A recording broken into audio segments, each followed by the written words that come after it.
Good evening, everyone. Welcome to the OOR Duo Series, or the Duo Series, course brought to you by simrigs.com. I am Sean Muller in the box this evening, and joining me is a first-timer, one of the nicest guys in OOR. It is the one and only David Marsh. How are you, Marshy? Oh, mate, good to be here. You're too kind. Don't tell anyone, right? Oh, no, you'll have to pay me good money to keep me quiet, though. So we are here at Suzuka. It is the Duo Series. So for those who are unfamiliar with the Duo Series, it is a two-man enduro. We are running around 3 hours side around the fantastic Suzuka circuit, one of the absolute classic circuits around the world. So we're currently in the practice at the moment. We are going to tick across to a 30-minute quality session. And how it works is actually the AMs will go out for a 10-minute session first, followed by the Pro-AMs, and then, of course, the Pros will bring up the back end, as we are looking at kind of behind at the moment in the GIO car insurance McLaren, of course, echoing the old Neil Crompton's GTR from back in the Group A days. So, long race tonight. It's going to be a lot of fun. The Duo Series is extremely popular in OOR, so looking forward to calling the action. Hopefully I can call a few duos this season. It's going to be a lot of fun. And joining with Marsha here in the box, we're going to have a bit of fun this evening as well. Make sure, chat, big welcome to you. Hope you are having a fantastic evening as well. Looking forward to reading all the comments and getting around everyone and having a bit of fun there as well, as qualifying's about to tick over right now. Early thoughts, Marshy? What do you think is going to happen this evening? Oh, look, I don't want to be the one to curse everybody, but I'm actually really pumped for this. Like, there's been a lot of chat, and there's a few people absolutely pumped for it. Hobbsy mainly. Look, I'm don't want to curse anybody, but I'm picking good things from a few people, and could be an interesting and fun night. Couldn't agree more. It's going to be, one of those evenings. I feel like we're going to see quite a bit of on-track action. It's going to be pretty intense, especially between the classes. So the race within the race, as they say. So looking forward to calling that as well. And we look at those liveries. We've got some absolute rippers out there as well. We will go through them all, of course, with us throughout the race as well. Of course, looking at the beautiful KFC Audi there. I was just about to say, look how good that KFC's looking. So looking at Steve Lewis, of course, in the Rudimay Spin McLaren there. Of course, one of the long-time teams here at OOR, always in the Enduro round. So looking forward to seeing how they go there. Or it's going to be strong in their class as well. As looking at the sister car there of Chris Brooker in the 6969. Nice McLaren. And this is what I enjoy about endurance racing, is sort of the in-class battles as well, and seeing some of the AMs really perform and normally get some really good racing as well. Yeah, even I've only done the Italian job, and even the battles, like my first race was Monza, and it still gives me PTSD going back to that track. And even I think it was, halfway through my first stint, I had some good battles, and then, as we all know, the rain came, and then I spun out at Parabolica, and I just wanted it to end. But it's the team that I loved about the endurances. Your teammates always there building you up, and always with the commentating and going, you've got X in front of you and X behind you. Oh, don't worry about him. He's going to come past you. Good out, into it. After Monza, man, I absolutely was into it. So this year I'm sort of missed out on this because my teammate's gone back to uni and he's too busy doing other stuff. But stupid real life. Apparently real life is, it's more popular than sim racing. But so I missed out on the duos, but I'll definitely be jumping in for Bathurst and might jump in here and spin a yarn or five. Yeah, that's what we like to hear, definitely. So, of course, that is coming up. Well, of course, our Blue Riband event, of course, is the Bathurst 12 coming up. So we will discuss that throughout the evening as well. Heaps to cover this evening. I feel like this is the first big broadcast of the year, so very excited as we're looking at Tim Gobe now, who's about to start his flying lap in the Meter Enjoyers Mustang. Interesting to see how the Mustang goes around the Suzuka this evening. Of course, we know it's an absolute weapon in a straight line. But there are a lot of corners here as he flies through Denga 1 now, down into Denga 2. And looking at this lap, of course, no lap times at the moment. They are on their first flyers. But this man right here, actually, and I just saw something in there pop in chat, 100% this bloke is not an AM. He is a very quick operator, and they're going to be really up the top, I think, in the AM class. So looking forward to seeing how they go.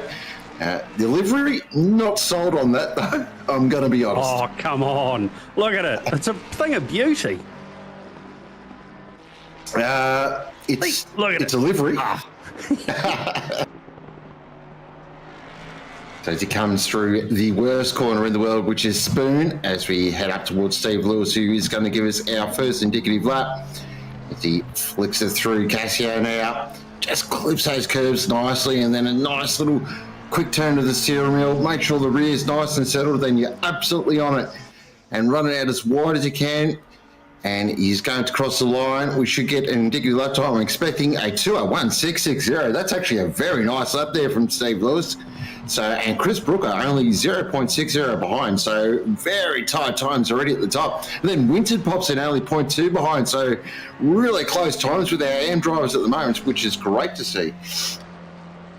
All within 1 second too. That's bloody good to see.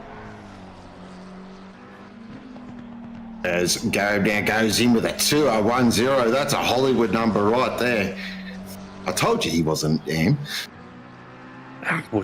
We'll just ignore that. He's an AM for now. As Igor pops it in the second position in the McLaren. So the McLaren's looking very strong here. As Steve now flies us through Denga 1, now through Denga 2. I get ridiculed for my pronunciation of those two turns all the time, but I call them Denga. And that's just the way it is. That's through what the they are now, mate. Exactly. That's fine by me.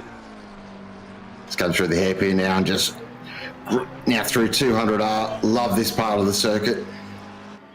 Really good racing through here as well. You can go side by side through 200R. Does require a little bit of cooperation from both drivers, but you can set yourself up for an inside run into Spoon. It is difficult to do, but you can do it. It's going through Spoon now. Really tricky corner, double apex. Quite mid-speed as well. It's not as slow as you think, so you do carry quite a bit of speed going to there as he heads up the hill towards the hero corner of the track, the one and only 130R. You're probably a little dab of the brake, maybe a slight lift, tip it in. Probably don't want to take that much curbs through 130R, I'm going to be honest. And then hard on the brakes into the most famous part of the circuit. Of course, that's where Senna and Prost had a little conversation many, many years ago, and that was right outside way. See that? Oh, you held that quite nicely, didn't he? Very nicely. So, does it improve his lap? No, I didn't think it would. That slide at the end really would have cost him some time. So it is still, there we go, but leading the way with a 2:01.0. Igor Zvaka there, 0.2 off. Then Brooker, Lewis, Winton, Brickley, Miller in the Porsche, get around him. And Hignett, of course, is not running. I saw that just pop up and thinking, no way Benjamin Hignett's running at the moment. Oh, hey, look, funnier things have happened. That is true. So Steve down another lap. 0.2 up there. So, he's gone slightly green there. Now really tricky through Dunlop. Probably one of the trickiest corners on the track to get right, especially in the wet. But looks like the weather is going to be nice and dry this evening. Flings it through Denga 1. That was right out on the sideways. And actually, he's gaining time here. This is turning into a very good lap here from Stevie Lewis. Nice and late into the hairpin.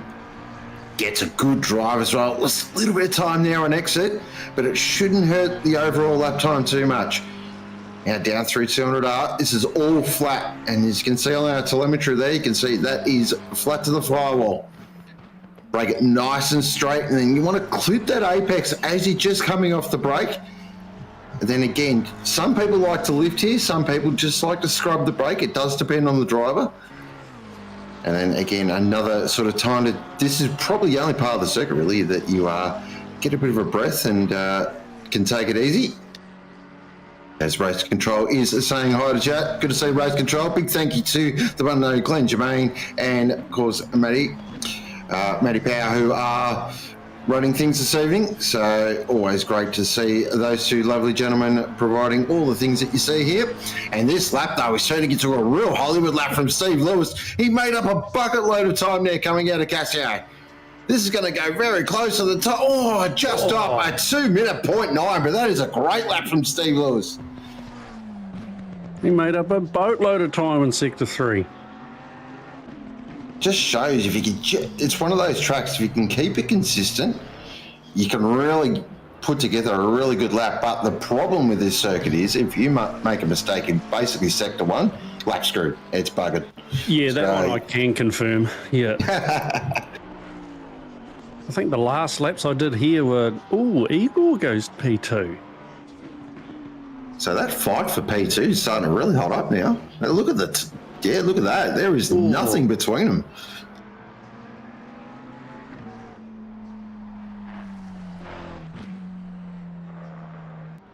I'm pretty sure this set of corners here gives me nightmares. The S is such a tricky part of the track. The last race I did was raining, and I'll just call it a skill issue, and yeah. You kind of got to treat it as one corner, I find. It's sort of like you can break it down, but the actual flow through it, you've really got to treat it as one. As we are on board now. Held on to that. Igor. That's one for the highlight reel. And there is our first car control for this evening. Definitely give him an 8 out of 10 for that one, mate. That was well held. Very well held. And he's on it though, Igor. We did see quite a big marked improvement, Igor, in the last sort of back half of 2024, which was great to see. So, and if you are in the OOR Discord, one of the funniest blokes in the Discord by far. Yeah, I've had a few yarns with him. Yeah, I can confirm that one. Oh, he's pulled out. It's Winton, currently in 7th overall in the class, and does improve up to 5th though. So nice, solid lap in the Ferrari with yep, that's interesting livery. And he has pulled off track, and that's it. So that is AM qualifying run and done. So it is going to be Timmy Gobe who will take the pole position for AM from Igor, Stevie Lewis, Miller, Brickley, Winton and Brooker round out the AM qualifying, and it's going to be now the Pro-Ams that are going to jump out on track, and this qualifying session I am very much looking forward to. This one should be a good one, I'd say.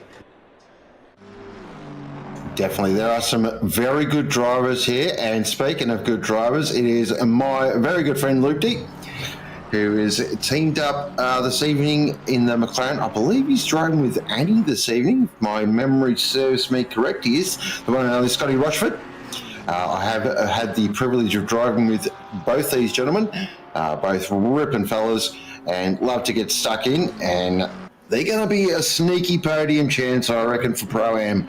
They're definitely two drivers that know how to drive, and in terms of consistency, Scotty Rochford is super consistent, knows what he's doing, and of course does more LFM races than anyone in OOR. I will put $150 on that.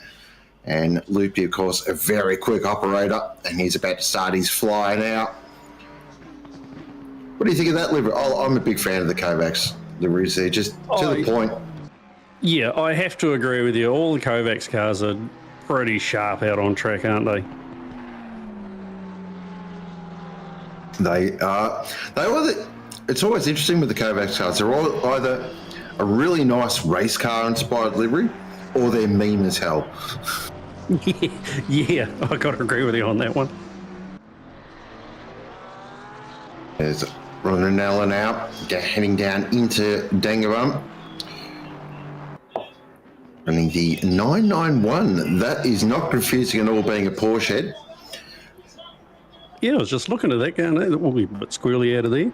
Yeah, I was just looking at the 991 going, hang on, that's not, oh, no, it's just me. Through the hairpin. Oh, that looked a little weird there on the exit. It just did something a little funny. So it might have compromised his lap a little bit. Runs it really wide there through 200R, using the whole track. Nice braking in the spoon. No, oh, a little bit too much curb, and what that does, it just spits you out a little wide onto that green creek, and it's just enough to just unsettle you in the spoon. It's a corner that you've got to be so confident and precise, and a little sort of micro error, as I like to call it, can really bug your lap time up.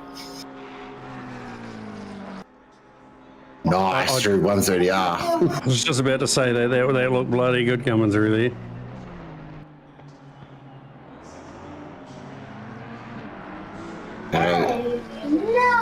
On an L out, about to complete his fly up. Tries to shorten the track as much as possible. And this will get our first number, and then we can work off that. Ooh, as he P5. P5 there. So it is a little bit hard to see the lap times there. I'm just going to have a quick look. It looks like that was a 2:01.077 from Ronella. So very good lap. Matt Nipper straight to the top. Did we not expect that? A 2-minute .2, if you don't mind. And especially with the tyres starting to warm up now. Ooh. Standard Matt Nipper things, really. They roll him out, Pretty much. dust him off for enduros, plug him in and go to work, please. Oh, so Harley now goes with a 2:0:20. So we are getting very close to that elusive 59 very early. The AMs are on it.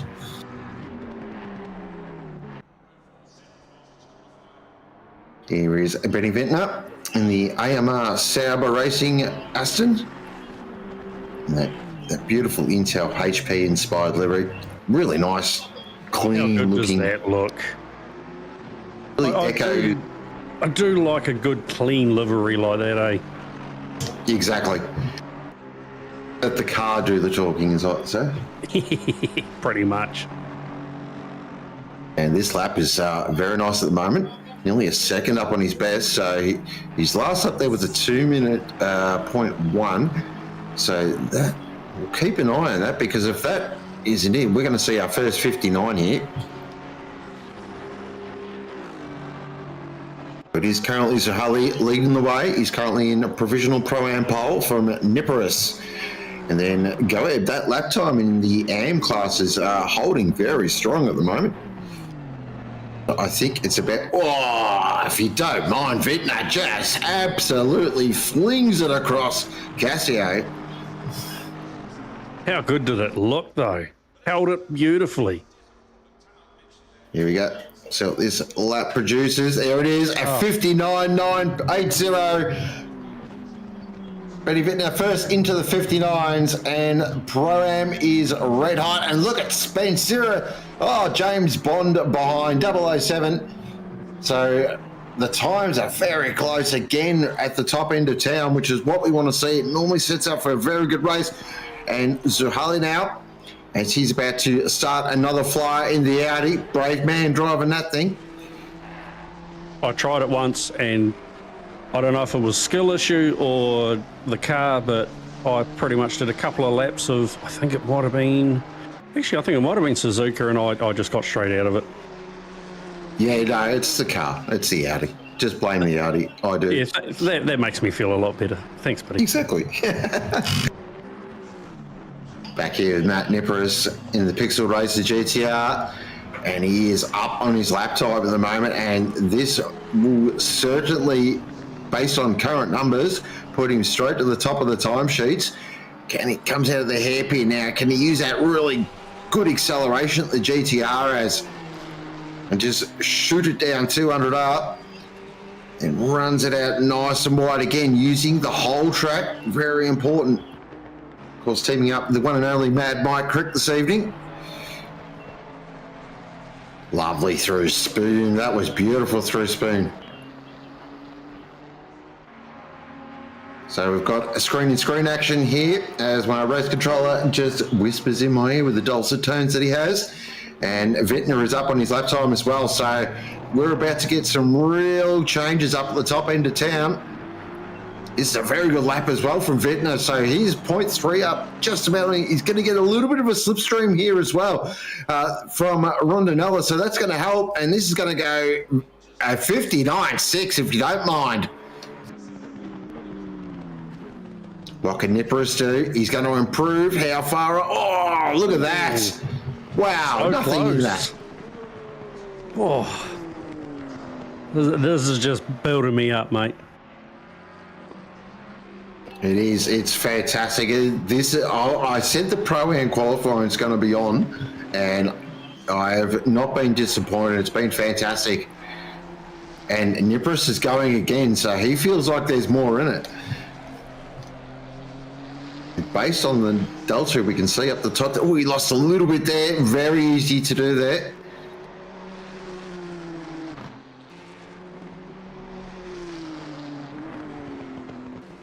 We've got someone in chat just throwing a bit of shade at us early.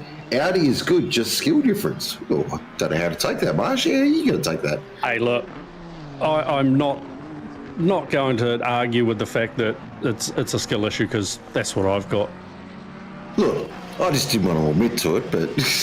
Hey, I'll be the first one to put my hand up and go, that's a skill issue. Here's Griffiths. Griffiths on a beautiful lap here at the moment, nearly half a second up on his best. This will definitely move him up. Interesting looking livery though. I actually don't mind. It's quite colourful.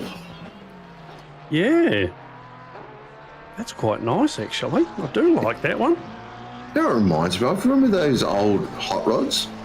Oh, yeah. With the flames all going up the side and stuff. Yeah. Yep. That's exactly what that looks like. I love it. Into Spoon now. Can he find some time? Really easy to lose time here, but really easy, as you can see, to make time. Really important now. Get a good drive.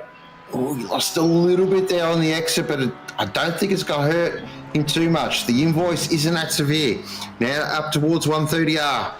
Let's have a look at the technique. Slight lift. Oh, double lift there. That'll unsettle the aero. Now, breaks it nice and straight in the Casio.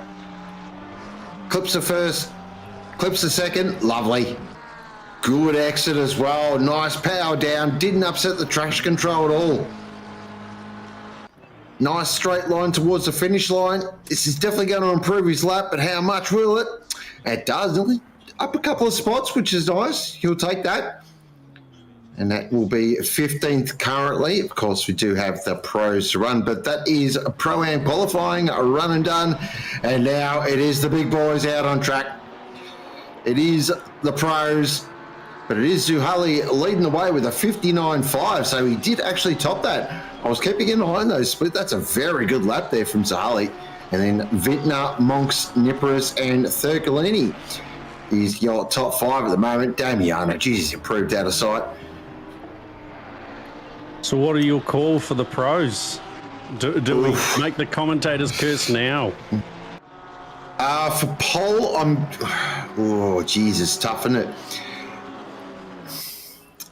I like Hobbsy here. I don't know why. I've got this gut feeling Hobbsy might pull something out. Connor Hines going to be hard to beat. Of course, the one and only JP. Yeah, Bab's always quick. I mean, you can pretty much throw them up in the air, really, and just see where they land. That was pretty much what I was thinking. Just grab the handful of names, throw them up, grab one, and go, yeah, that sounds about right. There is Gibbo. Of course, Gibbo in the Mustang. And, of course, driving with some bloke we might know, named Boxall. So that'll be a very quick car as well. We'll keep an eye on that. That's going to... especially if that car is close to other cars as I hit the straights, watch out for the Mustang. I do like me the Mustang in the straight lines. But if you want to, you did ask a question who I think will get pole. He is on screen at the moment. It is the kid. It is the very fast kid, the one and only Lucas Keys from, I believe, South Australia. We won't hold that against him, and he is driving the right car, of course. He is in the one and only Porsche. I think he's just a man after your heart. Yeah, well, you know. I like to be pleased, and they please well. That came out well. Anyway, moving on. Yeah, hey, that was a great lap to start with, isn't he? He is very good lap. This will be the talk of the town is he does have a 57 in him. So, as you saw there through the hairpin, just backed it in beautifully in the Porsche. You can do that if you're really in tune with it. You can just play around with the chassis on the throttle and that. It's when it dances, it's such a beautiful thing to drive. Now flicks it in the spoon, just takes a little bit of that curve, then runs it out nice and wide. Watch that, on the slide as well. Little micro connection, that will hurt the lap. But this probably still is going to be very quick. I believe having a look at the laps on there, it is a warm-up lap, so let's not get too excited. But as you can see, when the bug. Oh, it is the bug. Thank you, Kudos. Oh, I see that. Did you see that? Oh, I did catch that, and I didn't want to give it the curse. That was incredible to watch. You're not supposed to be able to do that. No, because every time the Porsche does that to me, I seem to end up backing into a wall. Oh, there we go. So, only for 13th at the moment, but here we go. This is going to be the Hollywood lap. Down into T1. Lovely through T1. Double apex, beautiful. Jumping back towards our Benjamin Higgins, who is in that beautiful Raceworks Aero Cut Lamborghini. It looks absolutely stunning. Up through Dunlop now. Then unleashes the power of the V10. And he is on a ripping lap here. 0.4 up on his best at the moment. Absolutely flings it through Denga 1. Lovely through Denga 2. And this lap is improving all the time. Now down into the hairpin. Super important here to get a good drive. The exit is everything. And not too bad. Probably lost, maybe 0.1, 0.2 on the exit. But not the end of the world. Definitely will improve his position. Currently sitting in 15th at the moment. See how he does through this sector. Oh, he's getting it.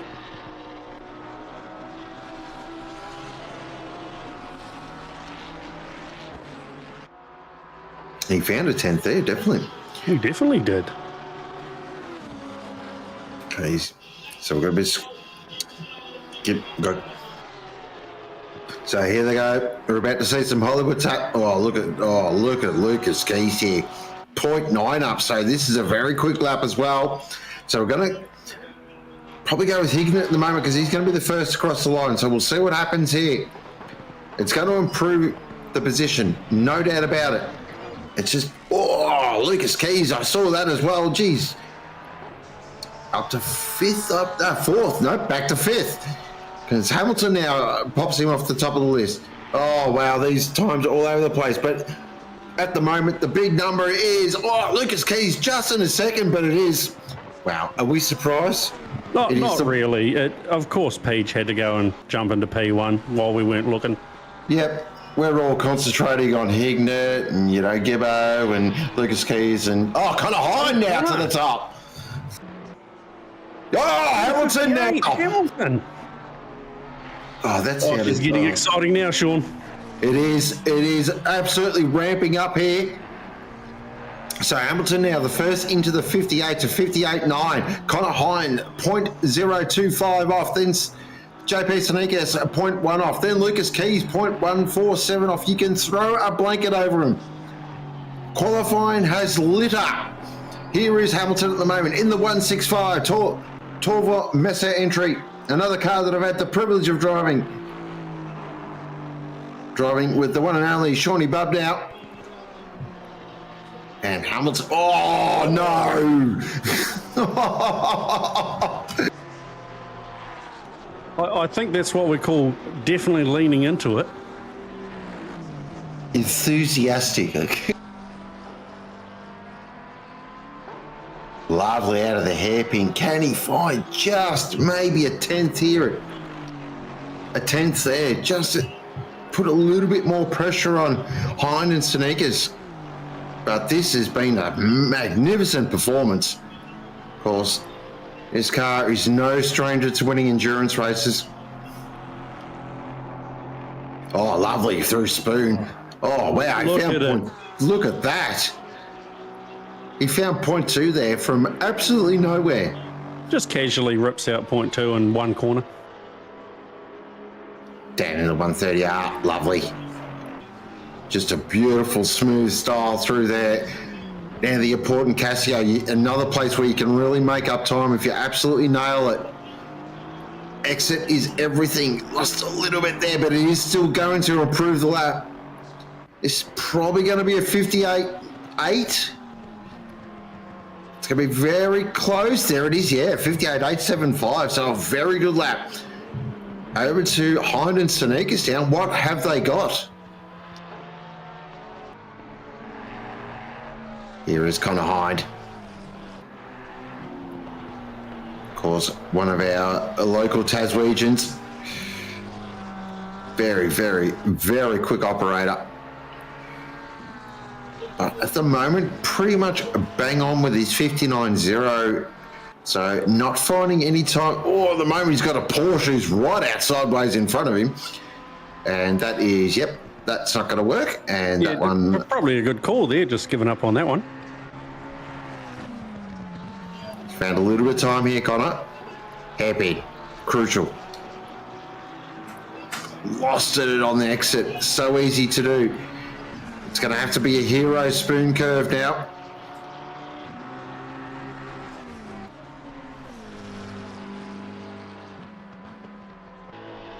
What are your thoughts on the spoon curve? I'll let you think about that as we keep an eye on this lap. Is he going to find any more time? Connor runs it really wide. That is so close to track limits, but it is a green. Green is good. Oh, the spoon curve is just, I think it's my arch nemesis. Oh, as he comes through. Oh, yep, there it was. A little bit wide. See if he'll put another one down. Here's Brad Cook. This is that's qualifying done. So it looks like it is going to be Hamilton. It's going to get the pole position. Cook might improve here though. Maybe a position or two. He does up to 5th. So nice clutch lap there from Cook. But it looks like it is going to be Hamilton who is going to take pole for round 1 of the Duo Series. So it is Hamilton and Bob now in the 165 Aston Martin for Torben Messor Racing that takes out the first pole position of the year in the Duo Series from Hind and Johnson, Sneakers and Hobbs, Keys and Maloney, Cook and Taylor, Holmes and Comboy and Hignett and Baldwin, then Zuhali, Vintner and Monks are your top 3 in Pro-Am, and then in the AM class it is Goeb, Zavaka and Miller. Wow, hey, that was a fantastic qualifying. I'm just going to take a moment to catch breath. Yeah, that I didn't pick Hamilton. I completely forgot about him. We were looking at the Keys and the Sonicuses, but yeah, Hamilton comes up and takes pole. Very good lap, indeed. I mean, I'd be happy if I got a 2 minutes around Suzuka because I haven't done very many laps around this, but I'd be happy if I got a 2 flat, let alone into the 59s and the 58s. Yeah, I mean, 59s is really quick, isn't it? But 58s is mind-boggling.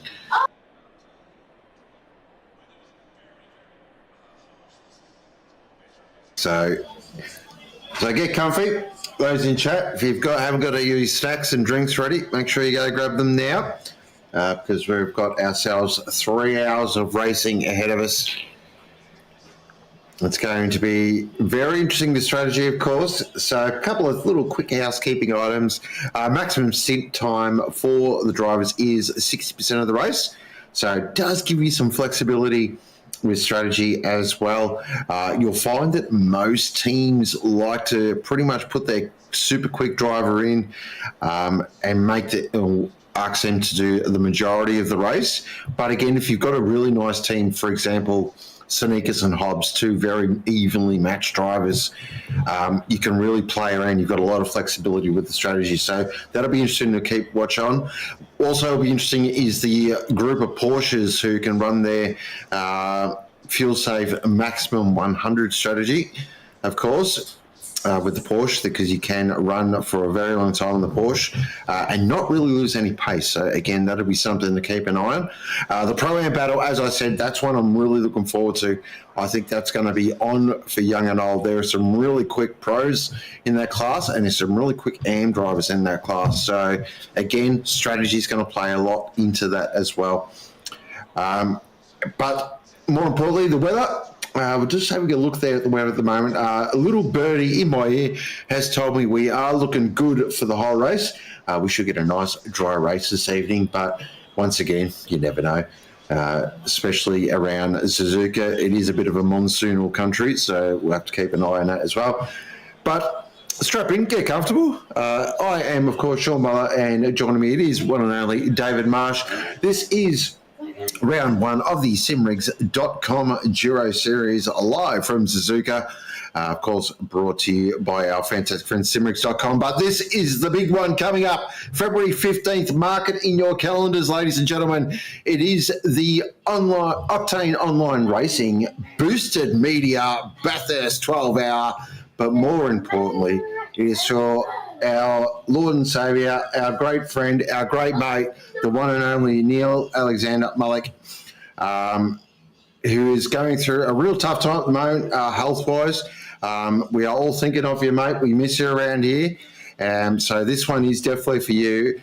We cannot wait to it's going to be a fun day. It's going to be a lot of we're going to have a lot of laughs, and more importantly, we're going to raise some much-needed funds for Mullick and his recovery, and also and all those costs associated with medical stuff.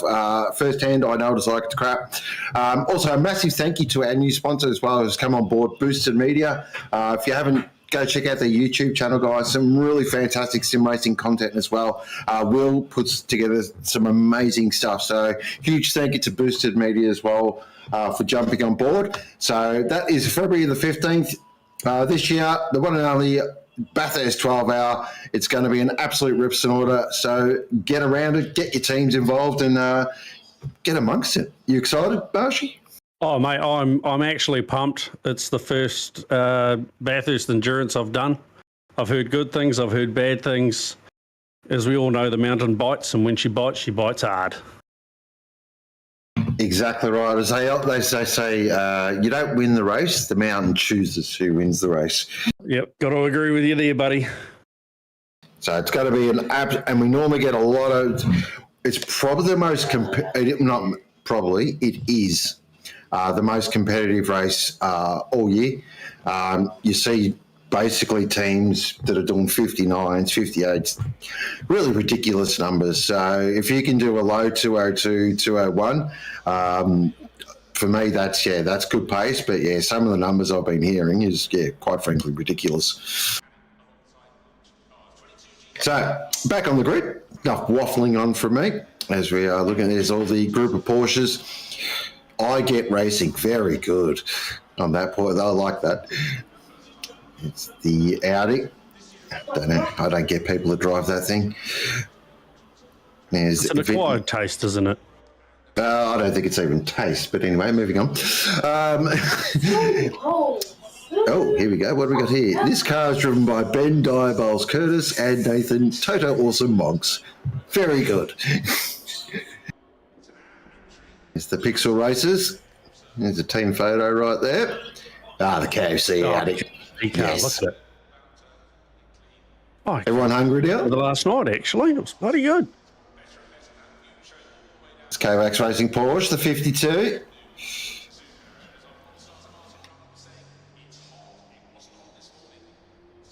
Ooh, that's interesting. I don't mind that, actually. Damiano in the MRT Porsche.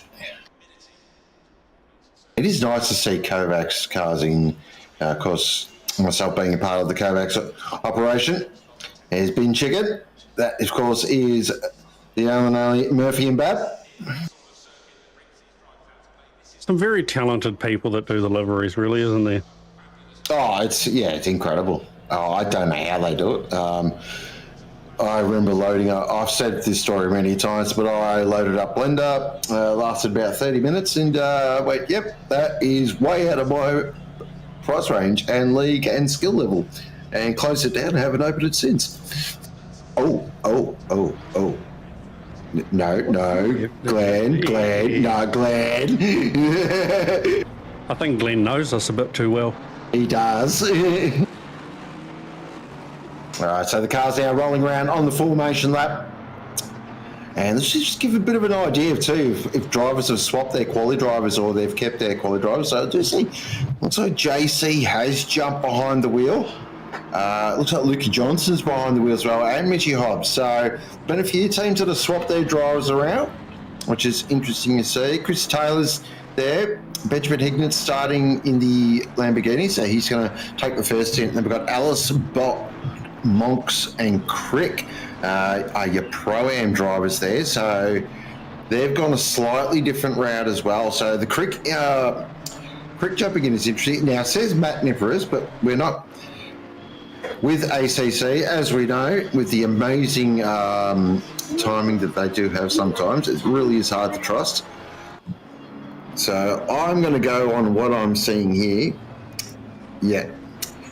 It is Nippers. Yeah, from what I'm seeing, it is Matty Nippers. So it's just changed over there. So it is good to see. I wasn't questioning the strategy there. I was just sort of curious, but full trust in Kunos we all have. Yes. Yep. Gibbo, Slade, Johnson. So a couple of interesting ones. McDowell is starting, Farquhar starting, Pete Viney starting. So Kovacs pulling out the experience early. Murphy's going to jump in the 161 in the bin chicken entry. And then go ahead. But Rondinella, Zavaka, Hayden Marsh, who is driving with George Cook this evening. And then, of course, Stevie Lewis for Rudimator Spin. This first lap, I think, is going to be on for young and old. Last thoughts before we go green. So, lap one, it's either going to be chaos or we're going to be well behaved. And, I don't know how to call the first one. It's going to be interesting. Of course, with Enduros as well, it's something I always bring up.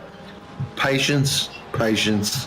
It is such a skill in these races to just take a moment, take a breath, and think. 3 hours, a long time. So we are looking at JP Sinakis, who is driving for the really, this team name would have taken him a while, Hobson Peach. Must have taken him ages to come up with that one. Well thought out, that name, isn't it? It is. Plenty of focus groups went into that one. But here we go. We're about to go green. Round one of the Duo Series. Simrigs.com, thank you for your sponsorship. Thank you for jumping on board for another season. It is going to be Hamilton from pole, Hines, Sadikas, Maloney, Cook, all our usual players, all our big-time operators. And we are about to go racing as I head off now down towards T1. They're going to go 3 wide, surely not, please. Let's have just a little bit of a think here. Oh, round the outside, Connor Hyde. Did he pull that off? Oh, he had a big go, but Hamilton holds position. So it's Hamilton is going to lead him into the S's for the first time. Connor Hyde in second, Sadikas in third. Back in the background, we've got a little bit of drama there in the background. It's got the KFC Audi. Nippers has got slightly wide, but that I think is the Cook Porsche. No, that is definitely a Porsche. It is the Cook Porsche. So the Cook Porsche is off very early and it has to wait and go right to the back of the field. Oh, that is not going to make him very impressed. We look here at Carl Johnson now. Currently running in 11th position. So a great start from the Kovacs Racing red entry. Great to see Kovacs Red back on the grid. One of the stalwarts here at OOR. And Carl is absolutely driving the wheels off that Porsche. Not an experienced poor driver, but good to see that he has seen the light and he breaks it nice and deep in the hairpin. Everyone nice and clean. This is normally a hot spot, lap one. But looks everyone's done well there as they head off now down towards Spoon Curve. Really important now to just make sure you get your line right. But our top three are starting to stretch early. So Hamilton, Hind and Sadikas are driving away from Maloney currently at the moment. Oh, I just saw there, Connor Hind. He looks really aggressive in that GIO. McLaren, but he made a slight error there, and that's given Page a big run. They're going to go down into 130R, side by side. Oh, this is crazy stuff early. Surely not. Page, you absolutely madman. You are not supposed to do that. Oh, he's holding on here. Oh, this is high class operating. They are using the whole track and some. And Hamilton out in front just going, yep, beauty. See you later. Another battle here between Maloney and Baldwin. And Maloney is in full defense mode. And Baldwin, look at this. Baldwin's just going to go, ha-ha, Lamborghini power, side by side, break a little later, and thank you. Oh, slight touch here from Maloney. That was a little bit close for comfort, that one. It's fine. Play on. Oh, look at this stuff, Marshy. Oh, we've got a bit of a battle pack here, mate, don't we? It is on for young and old in the background here. Of course, we're looking here at Nathan Monks in the underskill over BOP entry. Of course, one of the, not a very divisive subject at all in OOR BOP. And what is this BOP chat? I've heard nothing about it. Yeah, I have no idea. No. I don't know what it is. The Mustang course cops a 19 kilo weight penalty here this evening. But I don't think that's really going to make a difference to the Mustang because it is powered by a nuclear missile. Yeah, I do agree on that. I've tried it with TC0. Oh, yeah, bit squirrely out of there. I tried it on TC0 and failed. Yeah, it's, I don't mind it. Like, it has that sort of fun factor, but yeah, not my race car of choice, definitely not. But this battle pack is absolutely raging at the moment. This is a fantastic battle. I called this. I said this Pro-Am battle is going to be on, and it is on for young and old. So Nippers has got a little bit of a gap up ahead, and then what he's done as well is put Holmes in between him and Vintner. So he's really done well here early. Whoa, I always get nervous when a car pops out at 130R and just goes, hello. I have had people do that, sneak their nose out there. I'm like, please don't, please don't, please don't. I don't want to die. Oh, Monk's really over. You got to be careful with the Mustang too. It loves to use its rear rubber, so you can't overdrive it too early. Otherwise, you're in for a very long evening. Look at the train we've got here, Sean. Amazing. It's fantastic. It's kind of standard operating procedure at OOR. Really, replay coming up. Stevie Lewis at the moment. Here we go. What's happening? So he's running a little wide at 130R, really wide, got onto the sand. Oh, big hit. Drama. Huge drama. Unfortunately, Stevie did all the right things there. You could see he was on the brakes as soon as he started spinning. So he did his part. Sometimes it's just nowhere to go. Really unfortunate there for Steve Lewis.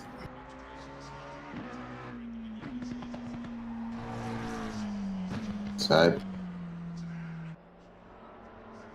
still a long way to go, though. We're only 5 minutes in. Anything could happen with Lewis. Exactly. Plenty of time to go. 3 hours is a long race. It's just now it's about getting the head down and just, circulating as best you can, really, and just see what happens. Let the race come back to you. Long day, endurance racing, as I've always said, as most people in chat would agree. You don't win it on lap one. I have heard whispers of not winning on lap one. No, but turn one you can. Don't forget that. Oh, yeah, turn one. Yeah, if you make turn one, that's yours. Back to this fantastic battle pack at the moment. This is Vintner currently in the AMR Selber racing entry. And he's got a pack of Porsche. Oh, that Porsche in front that looked really loose there from Holmes. That looked uncomfortable and just, up the inside. Nathan Monks. Oh, they've got around.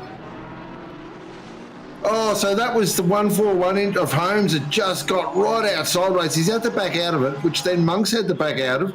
And then Vintner's gone, well, okay, I'm just going to swallow this up.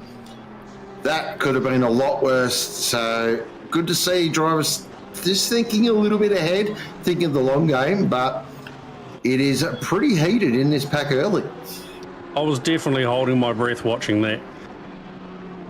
That was an interesting watch. Holmesy is a good operator though, and if out of anybody, I'd pretty much expect him to be able to bring it back. Yeah, it's the thing with, I saw it and I know normally that ends one way in the Porsche. We know how this is going to end. So you just got to settle down, probably have to cool some temps, maybe bring the pressures back down, just take a bit of a breath, and then, that looked awkward. That was the two Kovacs Porsches there in the KFC Audi, I believe, and I think that's Slade behind the wheel of the KFC Audi. Just, a little awkward there through Denga 1. Yeah, Slade got a bit of a bounce on. Look at these. Look at Johnson and Viney, the law firm running line of stone.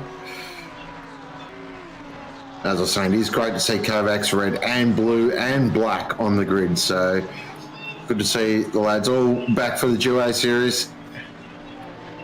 And currently running in 13th and 14th at the moment. So really solid opening stint, and Johnson here just starting to get a little bit racy here with Slade up ahead, so he's probably going to be wanting to get past soon. Again, this track though, such a hard place to pass. It's a hard place to pass, but when you do it, it's very rewarding and it feels very good.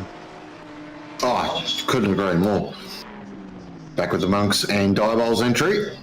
Currently running in 9th, so in the top 10, really nice. Matt Nipperis in 4th position. How has he done that? It's one of those things where... Oh, sorry, Mugs. Oh, Jesus.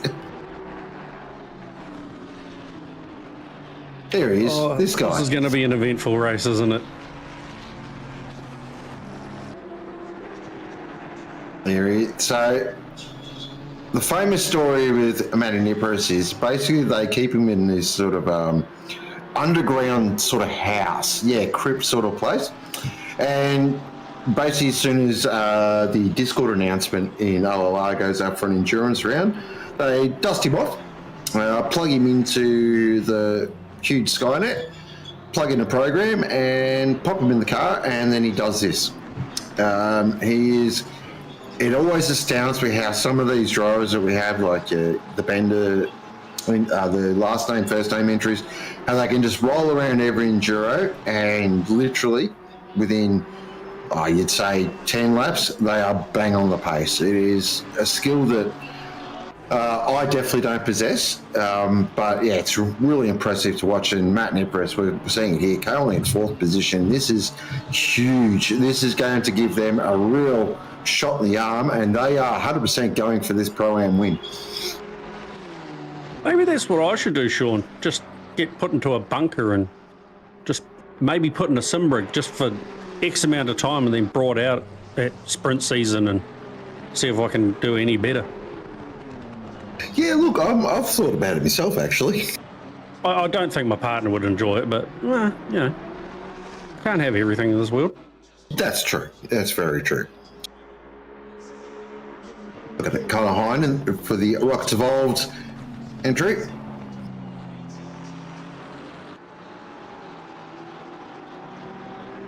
I've put 6 seconds on Nipperis so far, and we're only, 10 minutes in? Yeah, this is going to be, get comfortable, everyone, because this race between these 3 teams is going to be on. Liam Hamilton leading the way, multiple time Sprint Series champion Page right behind him, and then a couple or multiple time champion and Enduro winner Connor Hind is just off the back a little bit. You just saw him there for a Denga 2 actually, just have a little bit of a moment, and Page is starting to look racy in that Ferrari. He's starting to have a little bit of a sniff, really, isn't he?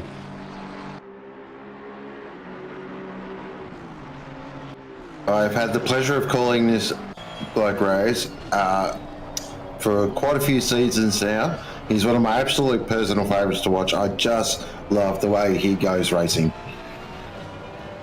I can't say that I've been fast enough to race with Page, but from what I've seen of him, just his racecraft and the pressure he can put on you is it's a thing of beauty, really, isn't it? It is. It's like there are a couple of other drivers that have maybe more pace, pure raw pace, but race consistency, this bloke has it in spades. He is just relentless, and then as soon as you make a small error, bang, he's got you. I think as soon as you make a small error, Page has already got you before you've made the small error. Yeah, that too. It's intimidating the way he drives, because you're sitting there, especially in the car in front, and all Hamilton's going to, as we said that. Commentator's curse, really, wasn't it? And of course, that won't do the rears any good at all. The Ferrari, a bit like the McLaren, actually. Once it slides the rear, it just feels weird. I don't know what it is. The tyres go off just for a little bit. They come back, of course, but they do go off for a little bit. And nice little bit of control there, though, from, and again through Deng. One he is. Oh, he's gone! He's gone off! Oh, wow! We have cursed the absolute bloody hell out of him. That was a commentator's curse if I ever did see one. That is the rarest of rares. You do not see that very often. I think we might have to hide now, Sean. Page might be after us. Yeah, Clean, if you could just delete the last 2 minutes of the stream, that'd be great. Yeah, thank you. So what that has done is popped Connor Hine now in the second position.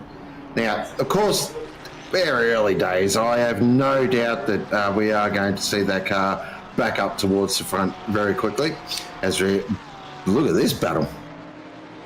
Go Evan Miller. So this is actually our AM battle at the moment, and they are throwing down the gap, sweet bugger all.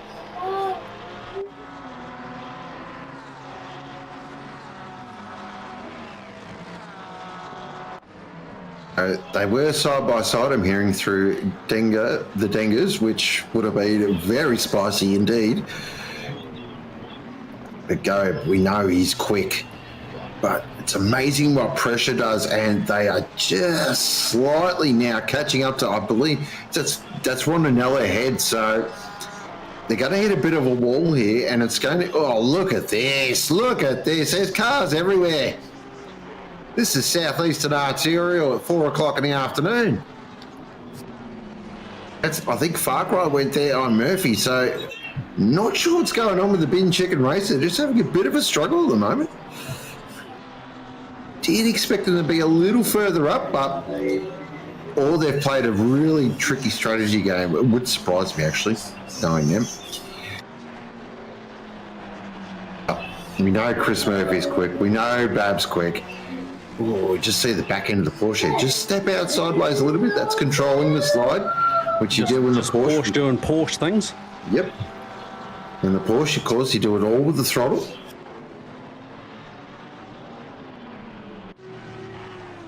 So interesting.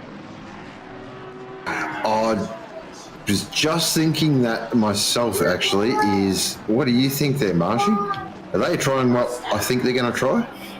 Ooh. Do we make that call as well and ask, are they really going to do that many stops, or? It's bold. It'd be tight, wouldn't it? Because the Porsche can do 90 minutes. It can. Is that fuel saving, or is that absolutely going for it? That would be map 2 and fuel saving as well. So, chat, what do we think? What's happened here, we're actually debating whether the Bin Chicken Racing 161 entry is going to try and one-stop it. Only reason I can explain why they're just this far down at the moment, because I expected this entry to be a lot further up, that's all, as Monks now has a 15-second penalty. So we're getting our early invoices early, and that is a bit of a stick. Oh, I must have missed that one. I wonder what that was for.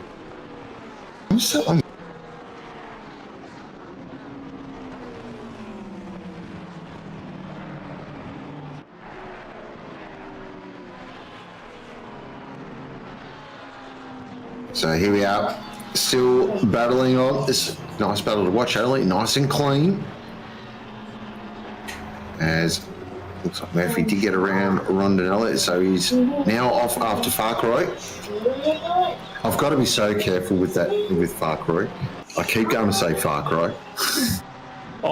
I'm running with the thought of, if I can't pronounce your name, you're just going to be old mate to me. I love it. Oh, how good does that look coming through? Whee! They're getting a bit squirrely on it.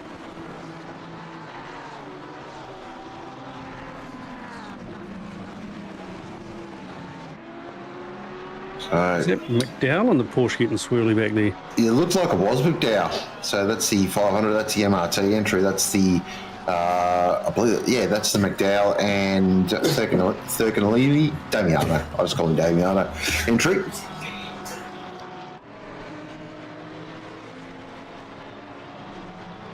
So Murphy looks racy. I think maybe the car's just starting to come to him as well, because he is really starting to work on the back of. Don't say Far Cry, Sean. Don't say Far Cry. The old double weave. Not intimidating at all, seeing that in your mirrors.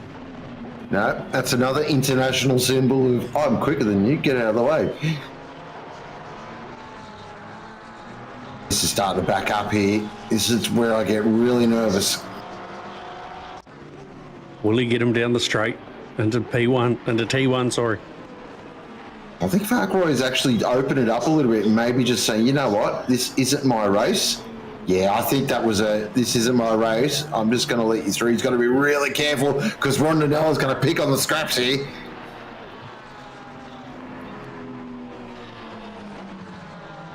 So that has released Murphy now. He can get the head down and head off after McDowell. But the battle behind, oh, look at it behind. It is heating up.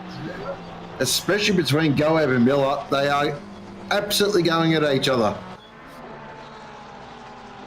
Oh, what happened? They have dropped right off. So something's happened there. May have been, I don't know, definitely a back out of the throttle. But yeah, you can see that they've. This shot will definitely give us a better view of what's happened. So there's Miller. No, that's been a position swap. I thought so. I was having a good look at that. I thought I knew something was different there. So Miller's got ahead of Goab now. And that is out. So that's a positional change there in the N class. Oh, it is too. Yeah. Ooh, she could be on for young and old. So we'll think it based off qualifying that Goab was the faster. Oh, Murphy just had a bit of a Porsche moment there. Caught it though. Oh, and that was really wide as well. That may come with an invoice. Oh, look at this. Look at the head. Oh, McDowell. Oh, I'm fine. God, that's... yep. So this is the Monks incident. This is wow. Yeah, that probably would have done it. Yeah. So the first angle we saw, it looked like what had happened is the Porsche's lost it on its own. That's the way it looked. But now we see what's happened. So that is unfortunately for Monks. 15 seconds hurts, but long afternoon.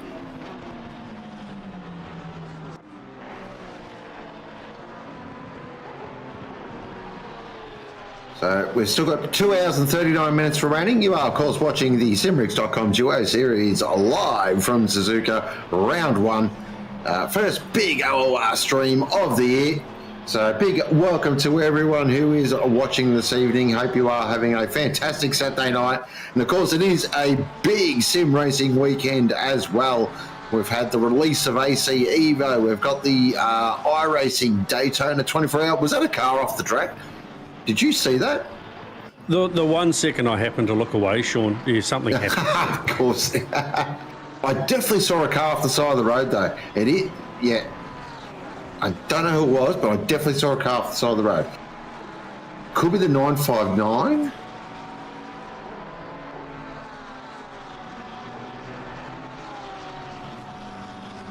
Oh.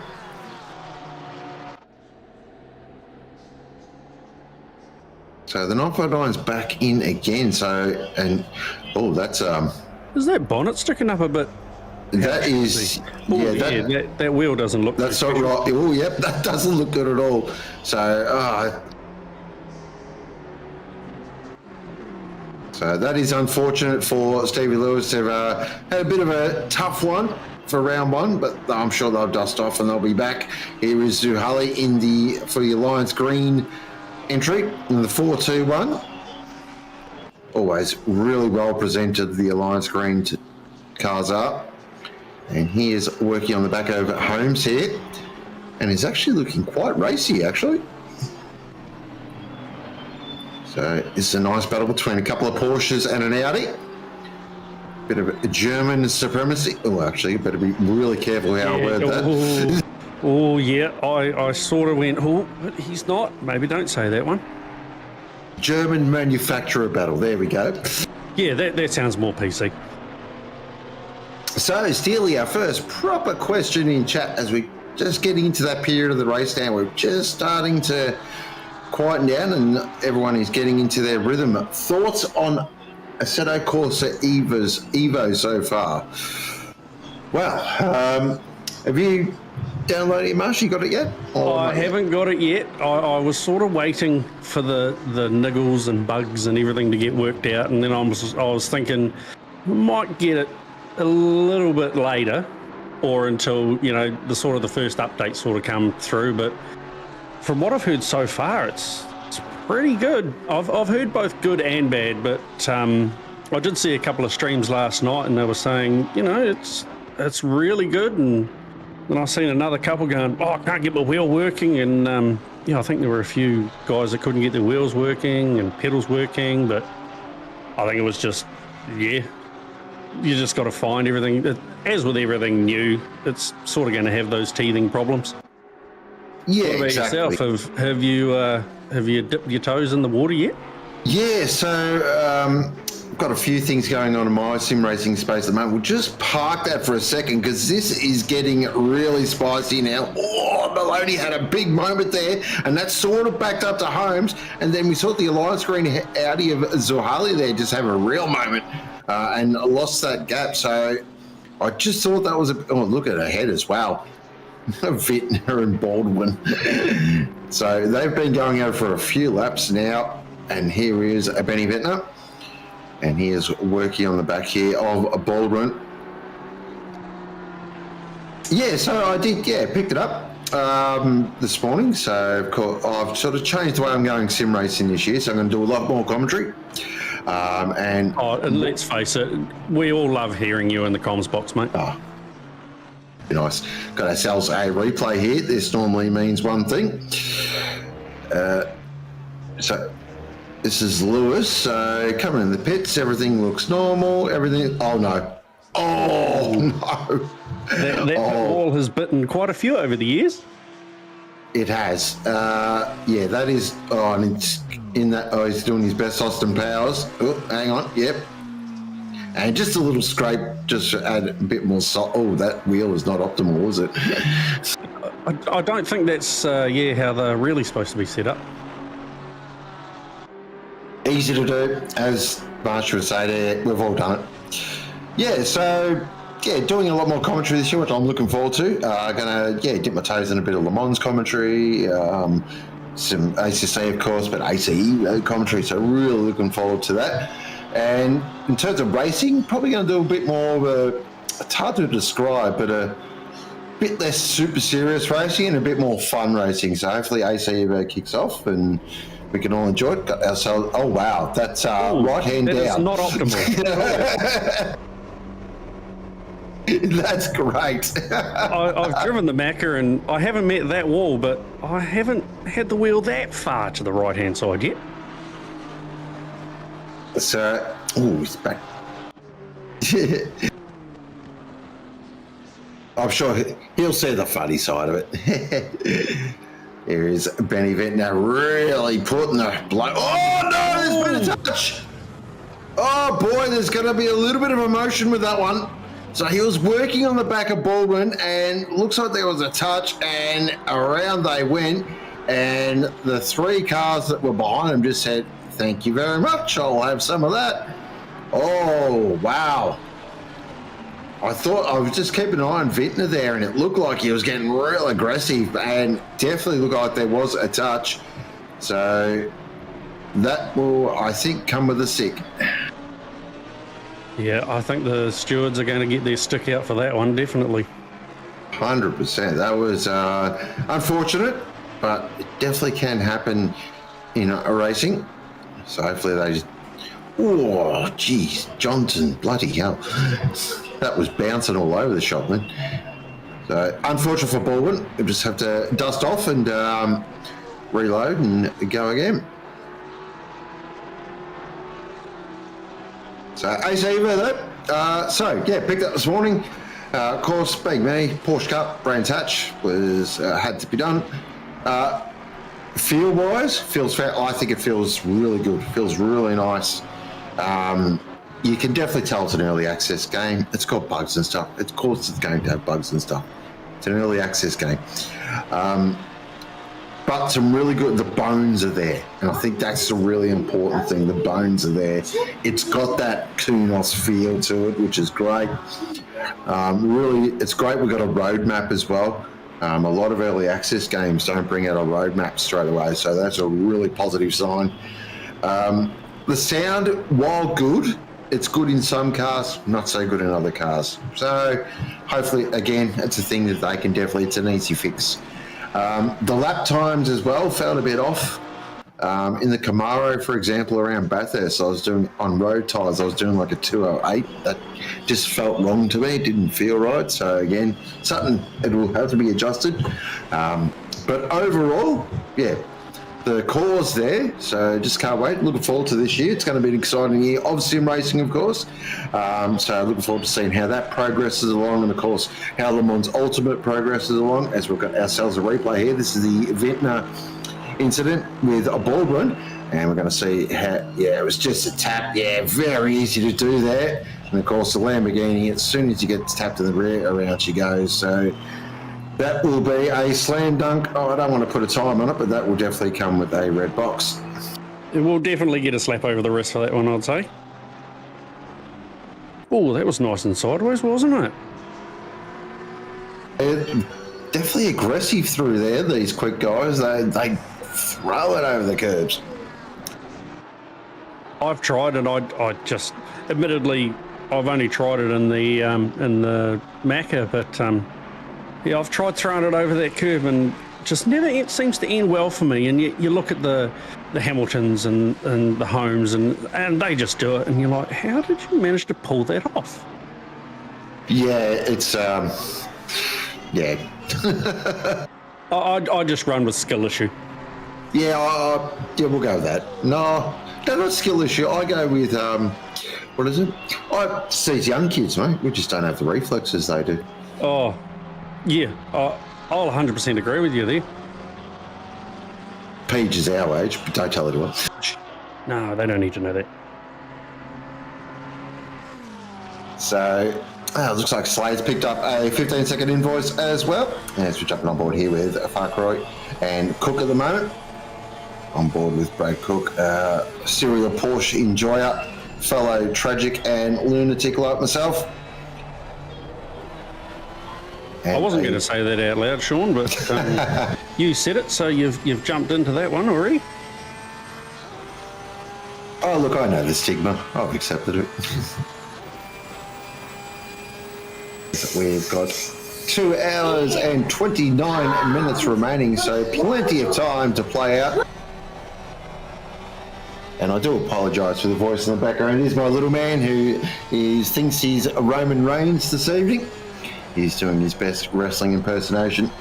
We've been watching WrestleMania all day and all Raws, but it is great to see the younger generation enjoying things that you enjoyed as a kid. So it's always the best part of fatherhood, right? Oh yeah, apparently so. Until they start to try it on you, and then you're like, hey, I was your age once, there, brother. Yeah, it's when they get bigger than you as well. You're like, oh crap. Oh yeah. as Brad Cook just slid it through, didn't get to there, and that's actually giving him a slight opportunity here on Fakroy's going to have to go super defensive into the hairpin, which might compromise his exit a little bit, but gets a really nice drive, and looks like Cook just struggled a bit there to get the power down in the Porsche, which is rare for the Porsche. It normally gets his power down really well. But this battle is raging on. This is for 16th and 15th currently on the road. And of course, that is the I Get Racing entry. Of course, that is a throwback, of course, to the GTRs back in the day at Bathurst, 1992. And when Jim Brett just said you're a pack of very lovely people. Yeah. I was just wondering if it was that pivotal moment, I guess you could call it. Ooh, bit swirly out of there. Ooh, that's actually set him up though. Brad Cook. Good. Brad Cook. Oh, yes. That's a great move. That was beautifully done there by Cook. That is execution of the highest order. So he absolutely flinged it through 130R, and I thought, he's not going to pull this up here. And literally just absolutely sent it up the inside. Really well done there by Fakroy as well. Just to have a bit of a heads up to know, you know what, not my fight, but yeah, fantastic move from Cook. I thought when he got squarely out of that last corner, I was like, I don't think he's going to get it. Back here with Everett, who currently in 16th though, so a really solid drive though, but has picked up a invoice. I believe that was for that incident that we did see, so.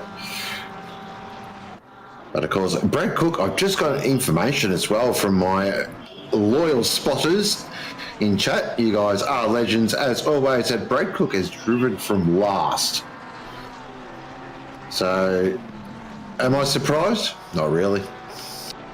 Is it a good effort though? Hell yeah. It's incredible. And that is a name that I have not seen for a while, currently in 18th position. That is the one and only Stefan Bayschald. Another fellow Porsche enthusiast. And of course, drives for Brake Czech Republic. And it is great to see him back. And look at those iconic stripes running down the middle. This man knows how to just poke at my heartstrings. Well, you love a bit of the old stripy action, do you? Oh, on a Porsche? I mean, come on. Could you get... Name me a more iconic combination. I'll wait. Yeah, no, you've got me there, actually. And, of course, Stefan, very quick behind the wheel. Now, it's interesting. I've actually asked him, I said, is it Stefan or Stefan? He goes, Stefan. Oh, okay. Even though Stefan does remind me of the Neighbours actor, Stefan Dennis. I'm probably oversharing, but... Wow. So that was interesting there. Ronanella had a real big moment there in the T1, and it's backed him up quite a bit, and he is vulnerable here, especially if he doesn't get this right, because it'll compromise him all the way through the S's here. As we are on board with the best camera angle in ACC. I do love me a good passenger view. Oh, it's great. I just love the detail you can see on the dash. Runs it nice and wide. So Stefan there had a little issue there himself. So we are getting to that period as well where the tyres are just starting to do a bit of weirdness, I could say. Especially in the Porsche. The Porsche has this weird phase it goes through where about 40 minutes into a stint, the tyres feel horrible for like 10 minutes. I don't know what it is. I can't explain it. And then they come good again. Porsche things. Yeah, then they come good. But the interesting thing is the Lamborghini does it around the 20-minute mark. So it's just this weird thing there where the tyres just go away completely. They feel horrible, and then they come back again. Strange. Zvitner now drives through. So we said that might come with a stick. That has come with a big stick. They've definitely got the big sticks out tonight, haven't they? Of course, that is probably a good time to mention a huge thank you does go to our amazing stewarding team. Of course, we couldn't go racing without you. It is a thankless task, the hardest job in OOR, by far, and they do an amazing job. So a huge thank you does go to all our stewards and our race director, and of course our broadcaster, who is the one and only Glenn Germain this evening. And this is, of course, the Simrix.com OOR Duo series, or Duet series. And we get to do the easy job. We just sit here and chat. Chat. Let's be honest, talk crap. Let's. I wasn't going to say that. Well, we provide a service, and we're here for the people. And does that sound good enough? Like, that wasn't bad. I'll give you that. Yeah, thanks. Have you ever been told you sound like that Andy Cooks bloke on YouTube? You know that chef? I don't know if you've ever seen him, the chef guy. I don't think I have, actually. But you sound like he's a Kiwi. He's a great cook, fantastic cook. Well, chef, I should say. And he's really relatable and that. But yeah, you just sound like him. So there you go. It's a good thing. Thanks. Yeah. Well, hey, I'll take the praise any day, mate.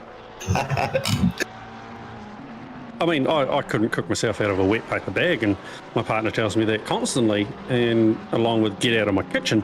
But, you know, hey, if I can be likened to a chef, I'll take it. Hey, look, it's getting out, being told to get out of the kitchen is probably not the worst place to be told to get out. So, Vintner, SG30.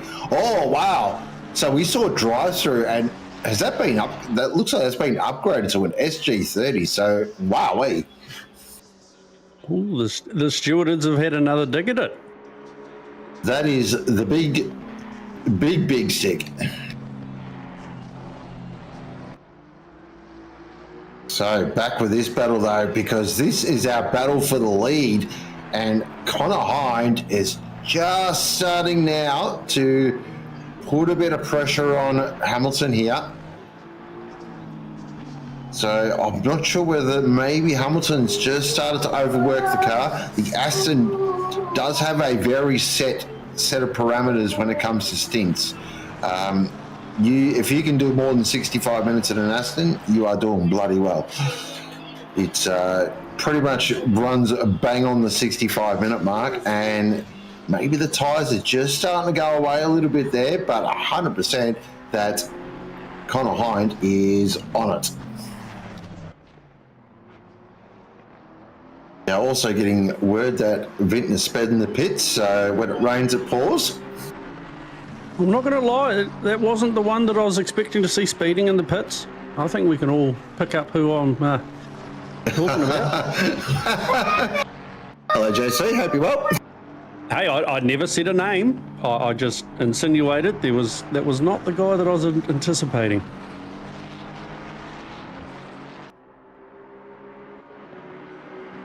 So Connor Hind just putting the pressure on here.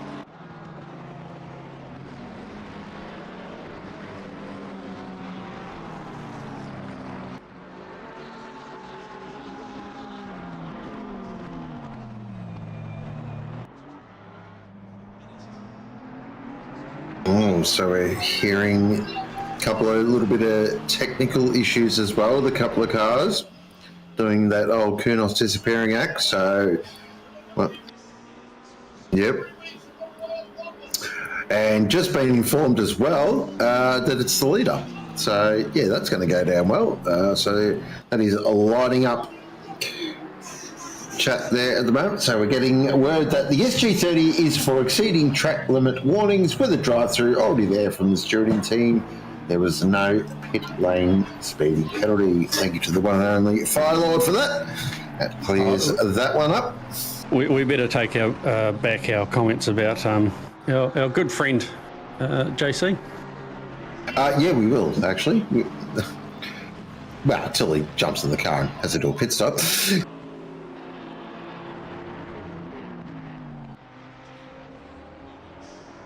Here we go. So Hamilton, yeah, really struggling here at the moment. So Connor Hind. Oh, there we go. Whoa.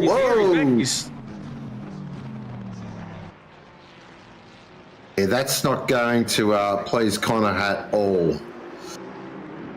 It is definitely a scary thing when you're behind them and you're like, I've got them. They've gone. Where have they got? There they are up there. Oh.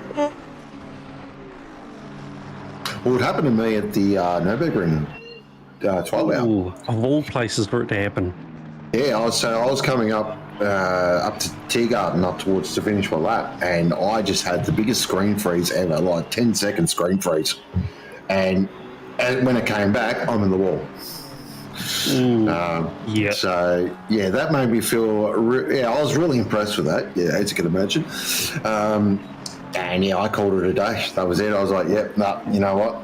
I'm not going to put other drivers in danger. So we'll just keep an eye on it. Hopefully that was just one of those, micro freezes, and hopefully we don't see that again, and we can actually have a proper race to the flag. Because I can tell you what, this is turning into a classic. We just keeping an eye, because there is a car lurking in the background. Peach, who I reckon has just backed it off a little bit. Just checking the lap times at the moment, because currently he's still got the quickest lap time. He's got a 59.8 there. So Connor Hines got a 59.9, and Hamilton best there with a 2-minute 0.1. So the lap time's quite close. And what that tells me is Peach has the pace. Definitely has the pace, but maybe just back it off a bit, just trying to conserve the car. And you don't want to go too hard too early. So I think it's a good strategy. We've seen it before from Peach as well. This is not his first rodeo or rodeo, wherever you're from around the world. So we'll keep an eye on the beautifully named Hobbs and Peach entry. Now, do you reckon Hobbs and Peach, do you reckon it sounds like an accountant, a lawyer, or some sort of mechanical, like mechanics or something? Oh, no, I'm going to have to choose my words carefully here, because I can see it now that as soon as I say something, Hobbsy's going to be straight into my DMs going, what is that apple? But I want to say a lawyer, because it's got that ring about it, Hobbs and Peach. It's sort of like, I can't even remember what the program was. Oh, yes. We've just got a buddy cop film. 100% Hobbs and Peach. Perfect. Actually, yes. Yeah. Yep, I'll go with that, actually. And Peach is very much the brains of the operation. Love you, Hobbsy. No comment, Your Honour. You will not set me up for that fail. Hey, Hobbsy goes for Essendon like me, so clearly, yeah, something ain't right. To be an Essendon supporter, you've kind of got to... Yeah, you've got to have something wrong with you. Well, yeah, I'd love to comment, but I don't have the stones right now, Sean. Give it an hour. Hour? I was thinking more like 20 minutes.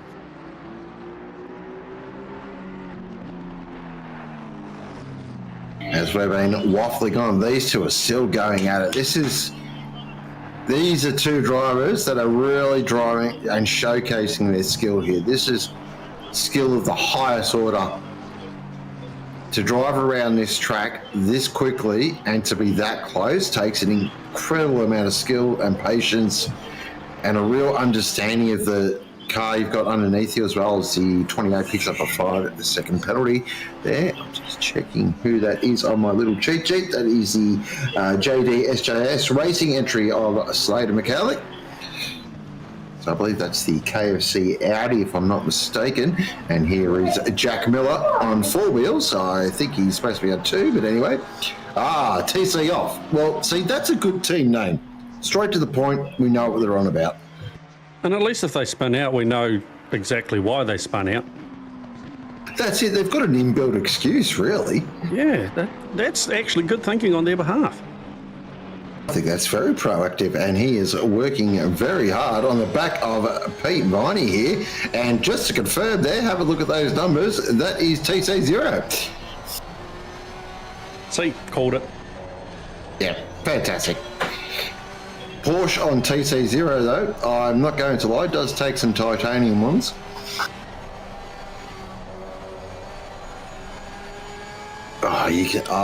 See, so I can tell, being a Porsche head, I can tell the way he's driving. He's driving it in that real classic Porsche style.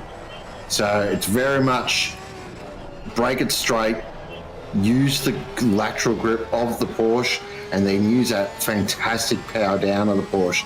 So, and you can see Pete Viney ahead driving his Porsche slightly different. So he's doing it more of that classic GT3 racing style. which is more, trail brake a little bit into the corner and that, where behind Miller, very much a classic Porsche operator.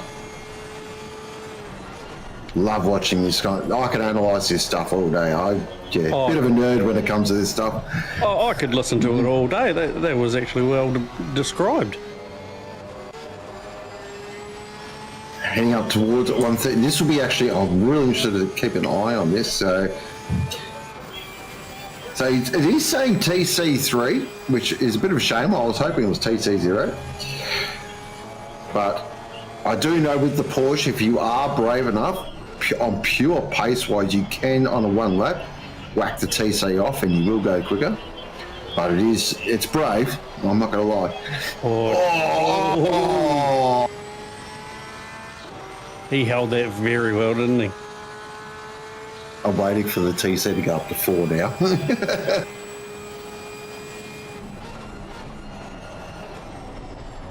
Ooh, that's deep. That's deep. See? That's classic Porsche.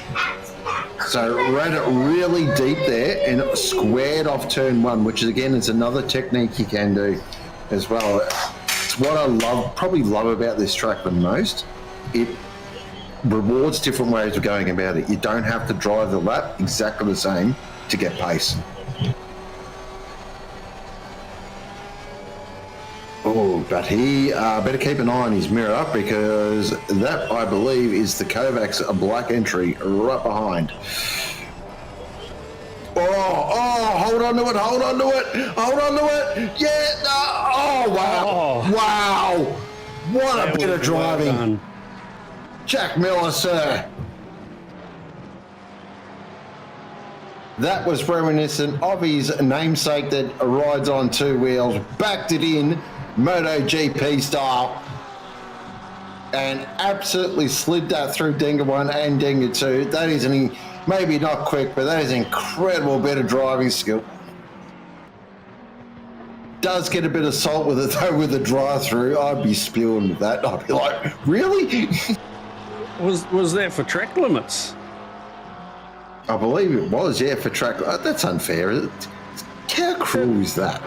To do that sort of style and grace, and to get slapped on the wrist like that sucks. It's a cruel game sometimes. It really is. Of course, should pop in straight away. I'm one of those drivers that, as soon as I do see the red box pop up, I like to get in, get it done nice and early, and try and keep that momentum that you have got and that flow that you have got at the moment. So it is only a drive-through, so it shouldn't hurt too much. It will drop him down the order a little way, but yeah, it won't hurt too much. You'll be able to make that up, hopefully. Back here with Pete Viney, driving the Kovacs Blue Racing Porsche. Currently in 18th position at the moment, and doing quite well. And we might actually do a bit of a rundown of the order soon. We are getting to that time for a bit of a race update, brought to you by, I don't know who we're going to have. Brought to you by, I'm actually drinking Apple and Black Currant Prima. There we go. I'll keep this as a family show, so I'm drinking water. Yeah, fizzy water, we'll call it. Fizzy water. Does that have some hops in it, sir? Yeah. Sorry. Battle for the race lead. Connor Hind up the inside of turn 1. Gets it done. Great move there from Connor Hind, and that is a change of race position for the lead. And Connor Hind will take control of this race. Now, really important question now needs to be answered.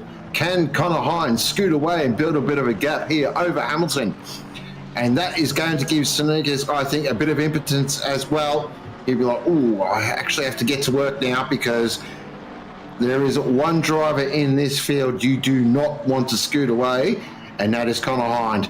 If he gets out in front, he is a very hard man to chase down, and there's a bit of blue flag action in front of him as well. Gets right out of the way. Go driving, sir. Heading down into the hairpin, and now this is, if I'm Peach here, I'm getting very concerned because Connor Hind, I will keep an eye on that gap. It's a 0.3 at the moment, but that McLaren looks very quick, and he is absolutely on it here. So we've had our first real big swing from the fences in at the top of our pro category and for the race win. So, wowie, and you can see Pages on it here. I think that Aston Martin is starting to hurt. Pages got a bit of a sniff coming up to 130R. Oh, yeah, this could be on for young and old. Yeah, this is very intriguing. We're going to keep an eye on these laps. The next couple laps are super crucial. We are getting to that point where strategy is going to be a bit of a conversation now. Of course, all these drivers will be in their own team chat, so they'll be doing crunching the numbers. Going to be, and of course, 3 different cars. So the Aston, I know, 65 minutes is pretty much all it can run. I know that. I've done an enduro, I know how it operates. The McLaren, I think, could do about 65 off the top of my head as well, maybe a little bit more. The Ferrari can go longer, definitely. So, yeah, this is definitely a lot more to play out. Oh, yeah, that Aston is very much struggling. Just saw there, it just stepped out a little bit sideways and didn't like it at all. And this is where Page now has just got to be a little bit patient. Make sure he keeps that red GIO McLaren, though, in the sight. You do not want that thing to start skipping away. I was just thinking that. I wonder how long it's going to take Peach to go right. Now's my time. I mean, does he wait for the pit stop? I mean, it's not like he's handing over to, some... Yeah, well, I was going to say me, but yeah, well... it could be worse. He could be handing over to me, but, I mean, it could be worse. He could be handed over to Mitch Hobbs. Oh, he is. Oh, no. Well. Hey, check that out. Now, where's been we've seen Hobbsy racing up. We know how quick he is. We know what he does. So, really interesting. So, Shawnee Bubb now will be jumping in the Hamilton car, of course, and then Connor Hind. I'm just triple checking my notes here. And, of course, Connor Hind will be driving with Lukey Johnson. So, 3 also very quick drivers. So this battle for the race win is definitely going to rage on all race. Connor is in. So Connor Hind is in the pits. So he's pulled the trigger. That's very early. So what's that? That's 55 minutes. Okay. We'll keep that number at the back of our head. 55 minutes.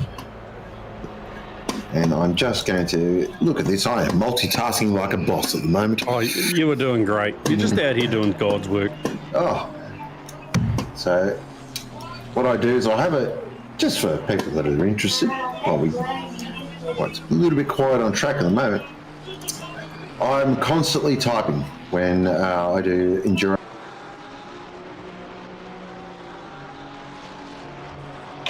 I've typed my volume off. Good work. Just about to say, I think you've typed so much you've typed your volume away. But yeah, basically I'm always typing. I'm always sort of, jotting down notes and stuff because you do forget stuff. It's and it comes with age. Unfortunately, yes. The older you get, you don't remember more. You actually remember less.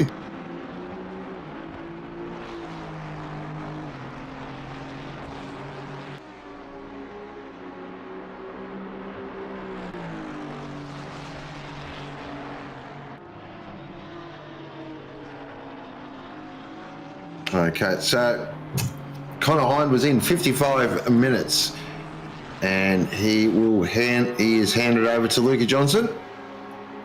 So we'll see how he goes. We'll keep an eye on his pace as well, because we definitely saw that Connor had pace when he got past Hamilton. So now, what does Hamilton do here? Does Hamilton try and come in now and try and just cover that off? I don't think Page is going to come in. That's my gut feeling. I feel like Page is going to run as long as possible in that Ferrari. And Hamilton, I think, is, that tells me these two are running a completely different operation.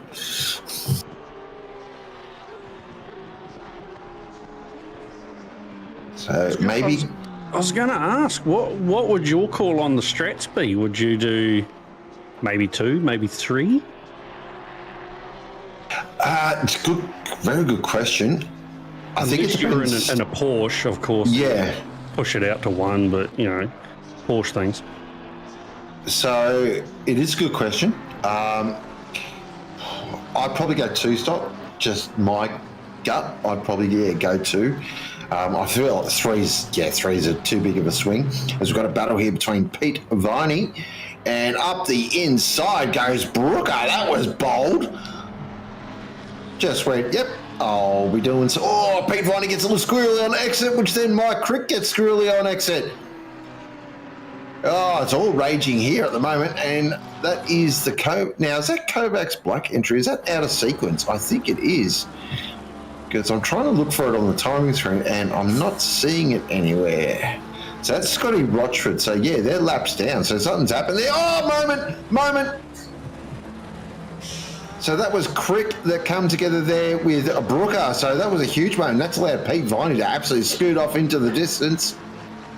Oh, that looked like maybe a bit of an elbow, but it looks like Brooker has redressed that as well, which is great to see.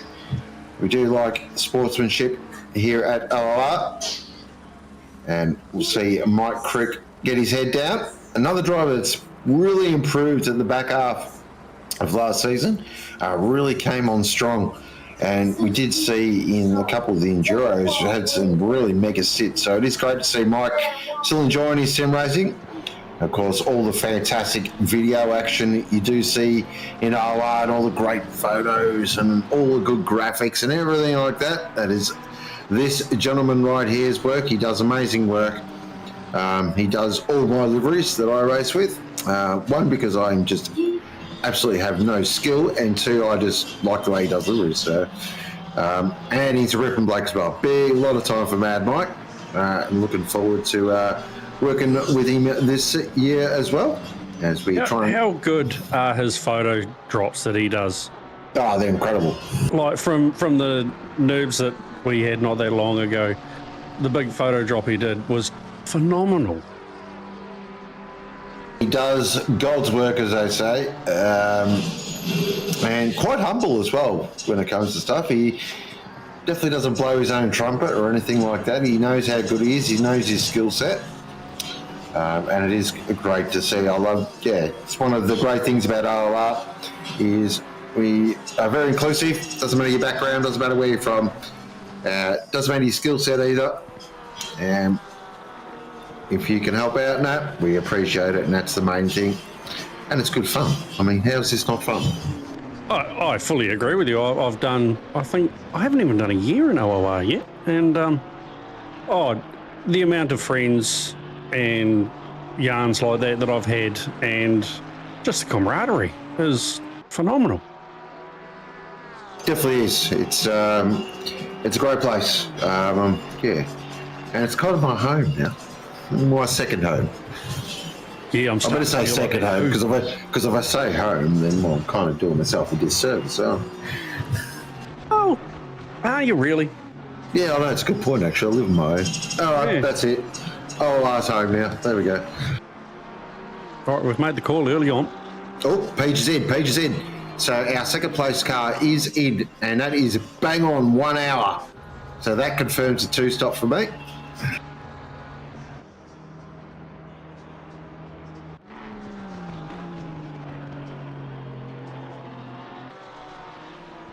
So, interesting.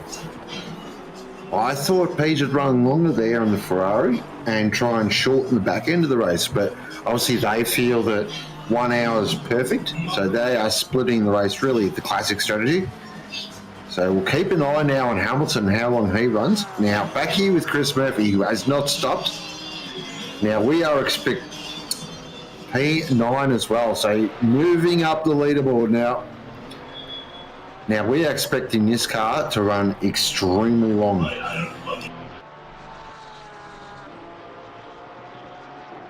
Oh, now that's in. Oh, I like that. So we are getting word through as well is the battle between Gova and Igor. There is some high quality trash talk going on between them at the moment.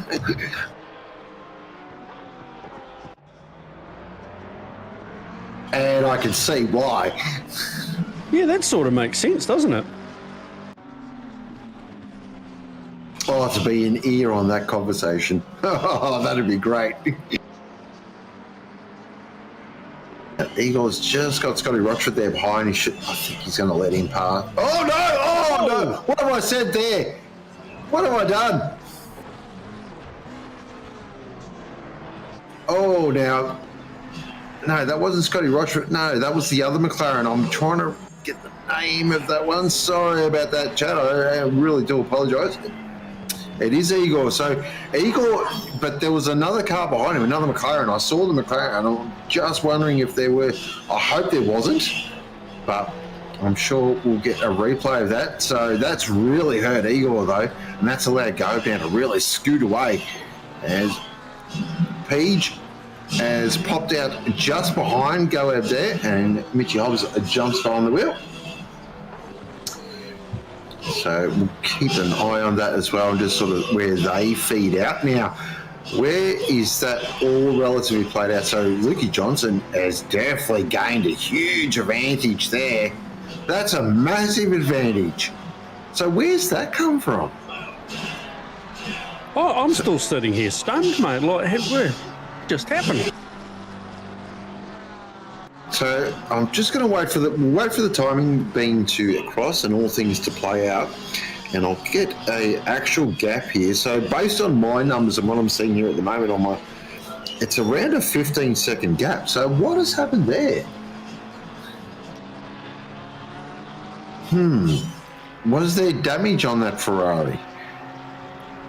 Now, I'm sure we'll get an update in chat. I'm sure a team representative will pop along and let us know. So I'm just getting a couple of updates in chat as well, which is always good. I do appreciate all the learned people in chat that provide these fantastic updates.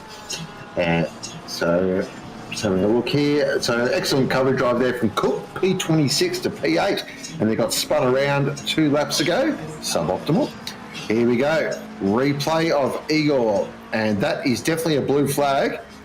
Trying to unlap themselves. Oh boy, Marshy. Well,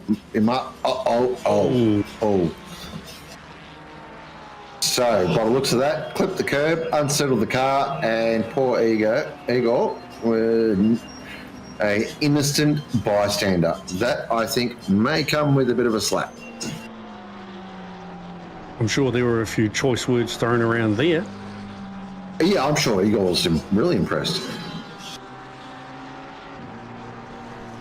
Might pop into his chat and just ask him. Yeah, hey, good luck to you on that one, buddy. So with an hour 55 remaining, we might do a bit of a recap of the race. So currently leading the way is the one, the only Hamilton, who is not stopped yet. And currently in first position, he's got a 43-second gap over the one and only Joshua Holmes in the 141 Porsche entry, and that is Gibbo, who is running currently down there in third position. And a quick shout out to Jan. Hope you are well, Jan, and kicking butt as always, and doing really well, Gibbo, as per normal. Currently fourth position is the one and only Nathan Monks, who is leading the Pro-Am category at the moment, but is carrying a 15-second invoice, which he'll have to serve in the second stop. And then it is Carl Johnson for Kovacs Racing Red, who is currently in fifth position. Really nice drive there from Carl. Classic Carl, really, just consistent. And then in sixth position is the one and only Thomas Maloney, driving for the aptly named Stupid Racing. Nice. Good work, Thomas, as always. Currently in seventh is Chris Murphy, driving for Ben Chicken, who we think is on the ultimate long strat. So again, we'll keep an eye on the Porsches. Eighth position is Lukey Johnson. Now, he has given us, they've already pitted, kind of high and handed over. They pitted around the 55-minute mark. So, again, I think they're going to run along in this stint. That would be my gut feel. Or they may run Connor along in the back end of the race. So, again, something we'll keep an eye on. And it is Falkroy, who is in ninth position. Really nice drive. Again, second in Pro-Am, is carrying a 10-second invoice.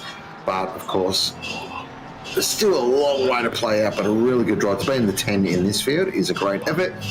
And then in 10th position is Tommy Go. Oh, that was a moment there. It looked like a Porsche. That was a bit weird. Tommy Goab there, currently in 10th position. Fantastic. Oh, Tim, sorry. Great drive. Really awesome drive. He's stoked with that. He's got Mitch Hobbs right behind him, and he does not have to give way either. He can basically put the elbows out and say, well, you get past Buddy Cop team and see what happens. And it is Mitch Hobbs there in 11th. And Brad Cook there in 12th. And our second place in the end category is the one and only Igor, Pete Varney in 14th, and Mike Crick rounds out your top 15. That is 1 hour 52 remaining. You are watching round one of the simrigs.com Duo Series live from Suzuka. And that is your mid-race update. So what do you think is going to happen here? All right, because it doesn't look like Goab's not exactly embracing the idea to get out of the way. Is he? Oh, was that a touch? That looked a little strange. His elbows out of it. It was. So Hobbs is going all Murtar. It's sort of like a Miami Vice sort of thing. He turns up. Oh, very good. Hobbs and very Peach. good. Hobbs and Peach in the Ferrari. Yes, there we go, in the Ferrari. So it should be painted white. Should be, yeah. No doubt we'll hear about that later, won't we? Oh, 100%. I expect my DMs to light up at around 1 hour and 55 minutes. 55. I was going for 1 minute 52. But we'll keep an eye on that gap as well. We'll have to get a bit of an explanation because I'd really like to know that why that gap is actually a lot more than I thought between Johnson and Hobbs. Now, Hamilton is still out. He is not coming there. So he's running now on lap 34. And the Aston is running longer than I thought. So that is 70 minutes. I honestly didn't think the Aston could go that long.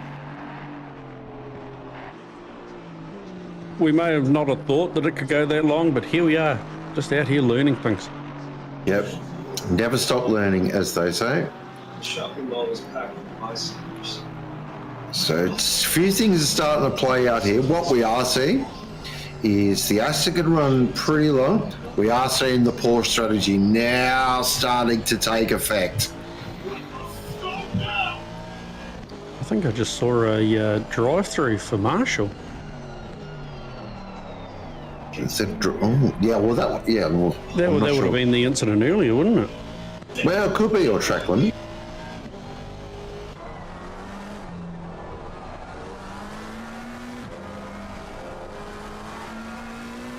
Straight into Sue. Hobbs. Yep. Best way to do it.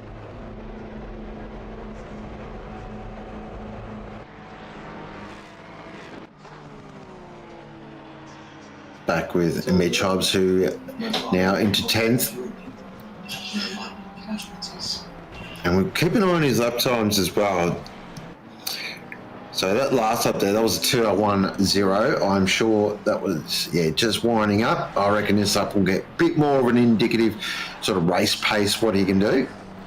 And I'll do a bit of number crunching and see what I can come up with. And then be proven totally wrong.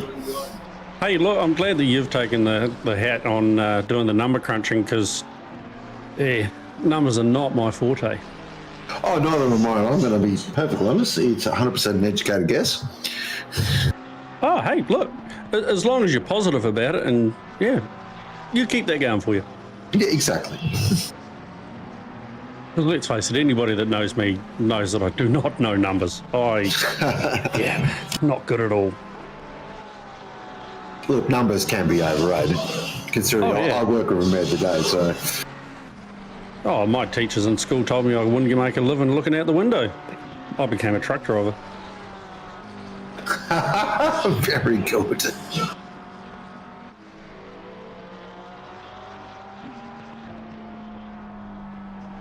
I got to admit, I'm probably going to shoot myself in the foot for this, but I do like watching Hobbsy at work. He is a smooth operator. He is a smooth operator, a bit like his commentary as well. Oh yeah. Don't tell him I agreed with that, but yeah. Yeah, I'm the same. Yeah.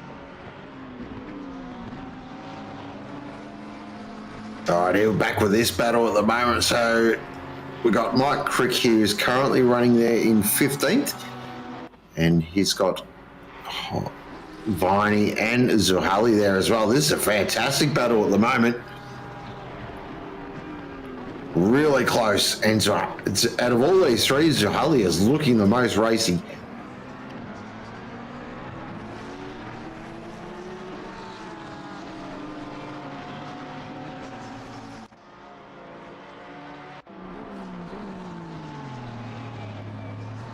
Back with their leader, Liam Hamilton.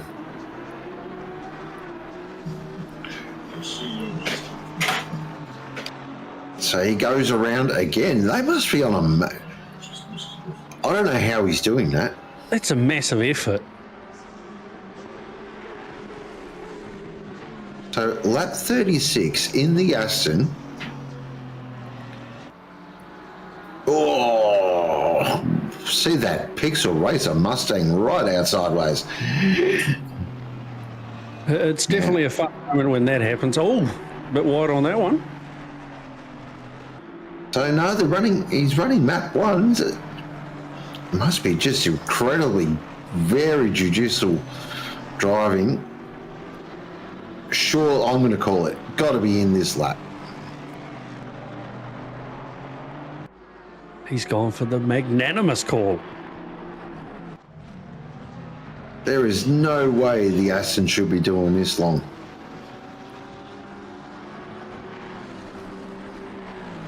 What it's doing, though, it's opening the race up for him because it's going to allow Shawnee Bubnow to jump in, and I reckon they're going to short fill it and make it a bit lighter.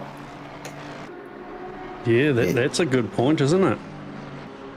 Noski's probably not pure pace-wise as quick as Liam, but I reckon they're going to offset that and make the Aston a bit lighter and just send it. So the Aston actually has -1 kilo as well, so it's got a nice BOP as well. So we'll keep an eye. This is turning into a bit of a race-winning drive here from Hamilton. Wow, sounded like, how corny did that sound? Let's be honest. It did. Yeah, I sort of smiled when you said that and went, yeah, that sort of sounds, yeah. Oh, 83 in the pit lane. 83 in the pit lane. We are checking. Oh, no. Oh, that's the Monks and Curtis entry. Something's happened there. And our leader's in. Say, how good. Just call me Nostradamus, everyone. Right, so our leader's in. Keep an eye on his pit stop. Looks really good. Stopped on the marks nicely.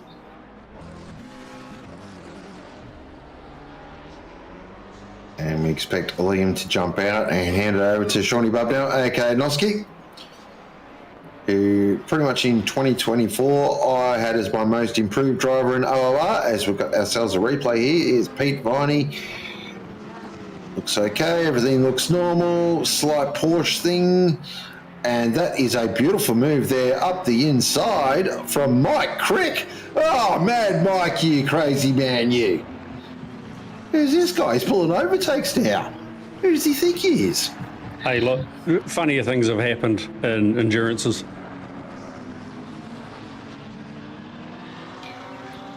So we've got a bit of action. We're going to keep this replay. So that's the Ferrari, driving to Narnia just to get off the racing light.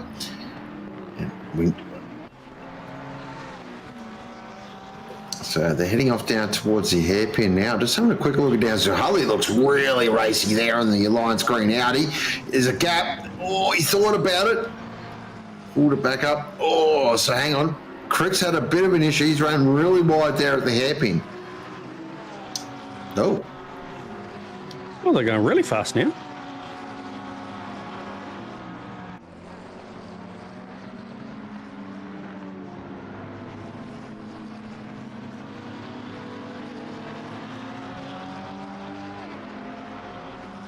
Is that a run down the straight that he's got?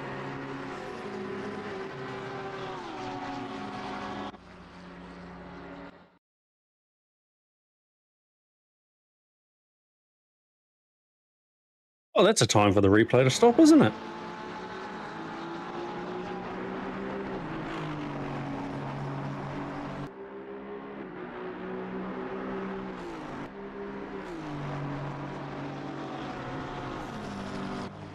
Oh, right out. We are moving on. So if I am quiet for the next couple of minutes, I'm just having myself a quick drink and getting my little man something to eat. But we do have the wonderful Marshy here who can keep you company. Oh, yeah, I'm not too sure about that, but I can definitely talk trash with the best of them. I mean, it would be a good time now to stock up on your refreshments, being nearly the halfway mark.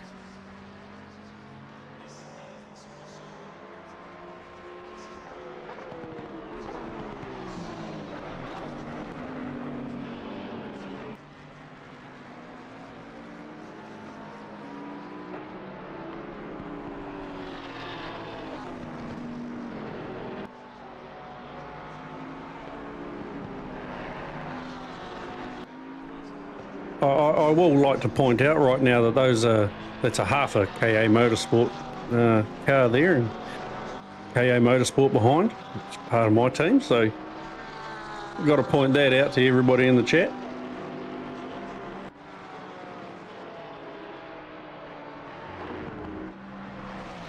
Even that Bentley looks good.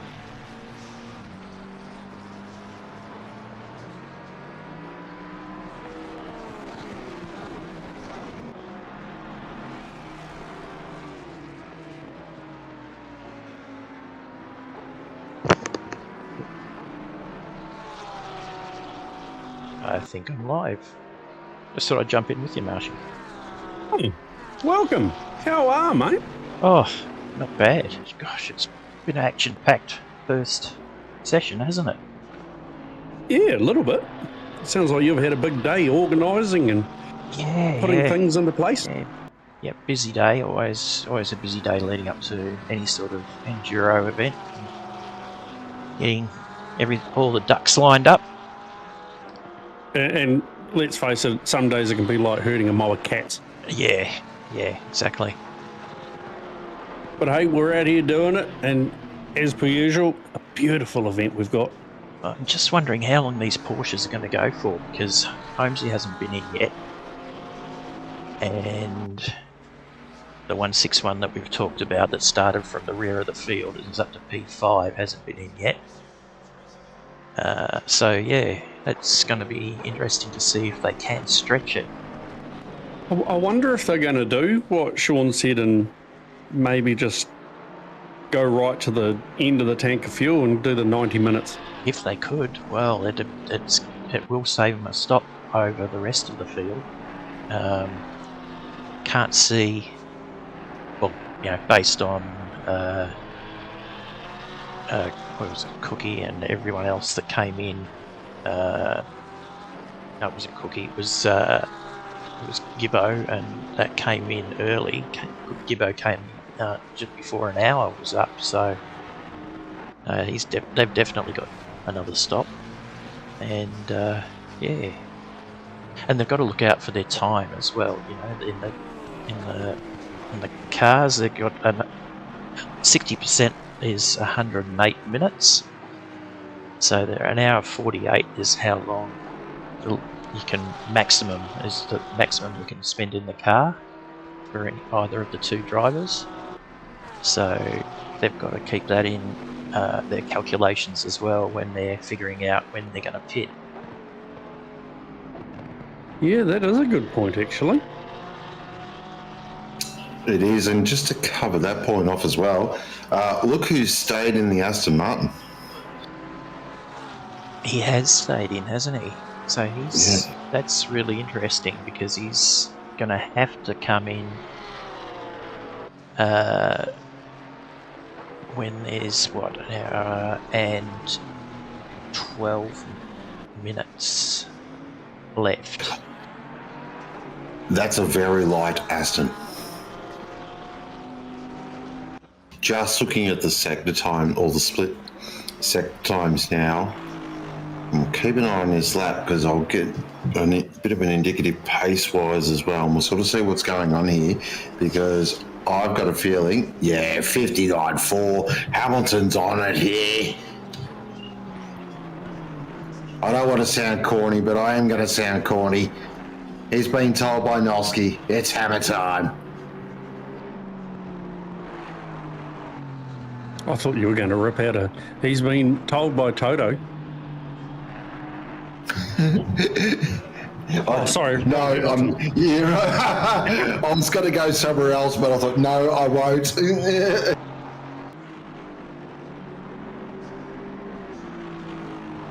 I was going to do my best Toto impersonation. I thought, no, let's not. Yeah, maybe don't rip that one out just yet.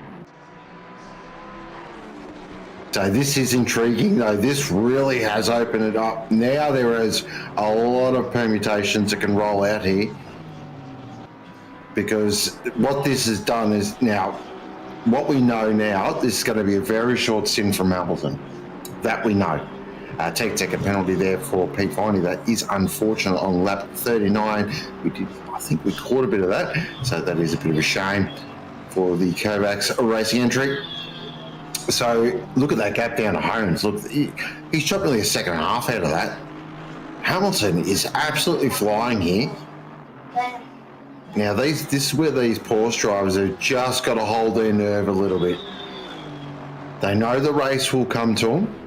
They've just got to be a little bit cautious on how much they push because they're committed now. This is the thing, when you commit to a strategy like this and you get to a certain point, as I call it the point of no return, you're committed now. You are 100% committed. Now you've got to see it through.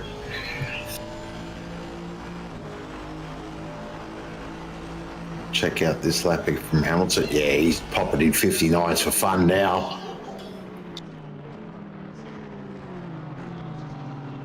So he's taken the fastest lap as well from Pete with that 59.4. So intriguing, definitely intriguing. As Carl Johnson pops in, he's the first of the Porsches to blink. First of the Porsches to blink is Carl. So that is bang on 85 minutes, pretty much. Right, we have our first number from the Porsche, 85 minutes. I was just about to say, you better jot that down in your notes, mate. Map 4 on the Porsche is full limp home safety mode. Yep, that is fuel save maximum 100 Jamie Whincup style. Oh, I thought Whincup was running out of fuel down Conrod. Or do we not mention that? Yeah, I talk about it all the time. Yeah, it's not like Jamie's going to come in here and tell us to not mention it. Reminds me of that Faulty Towers episode. Well said. Right, so that gap between Hamilton and Holmes, look, that has gone down by nearly 5 seconds in the space of 3 laps. Yep, so Holmes, we've got inside info, is on map 2. That is the fuel save map in the Porsche. Now, so 85 minutes, that was from the Carl and the Kovacs entry. These other Porsches, they are now committed to this 90-minute strategy. They are 100% going for the one stop.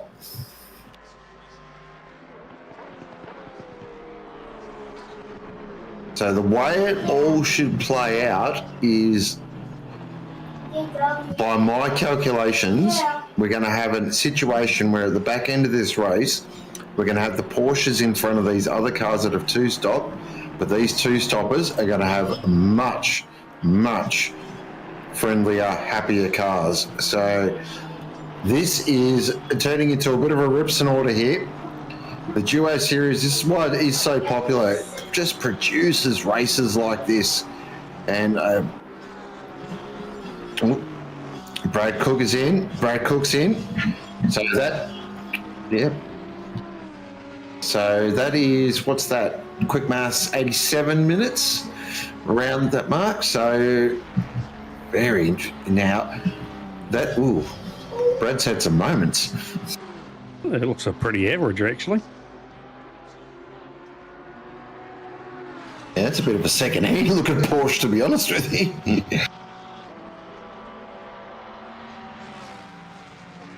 That's the other thing you're taking in mind as well. If you do have a little bit of damage, what do you repair it? Do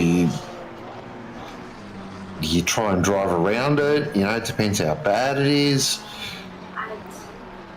I think it depends on the car. The constant checking of, can I get away with it? Can I not? Ooh. Under second now. Yeah, Hamilton is absolutely flying, and Holmes is on the full fuel save defensive driving course here. Now, of course, he does not have to get out of the way. He can 100% hold his line. And that is, yeah, definitely. I reckon this might be his last lap here. And he is going to,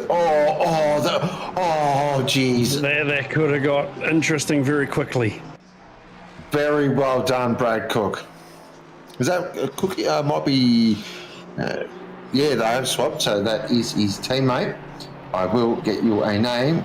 That is Chris Taylor on the wheel. That was very smart from Taylor. Really just thought, you know what? I'm going to back out of this.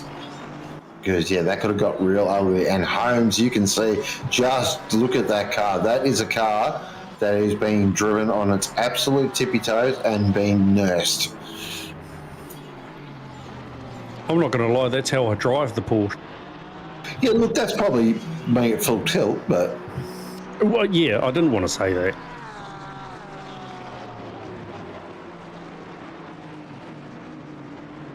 Actually, no, I'm going to give myself some credit here. I'm actually not pretty quick around Suzuka in general. It's one of my tracks that I do gel with. I can't say I've had a lot of time at Suzuka, but I think the last one I did was in the wet, and I was in the Macca, and I just did not have a fun time, put it that way. Oh, you're in the Macca in the wet. There's a problem. Yeah, well, I mean, there are some Macca enthusiasts out there, but, you know,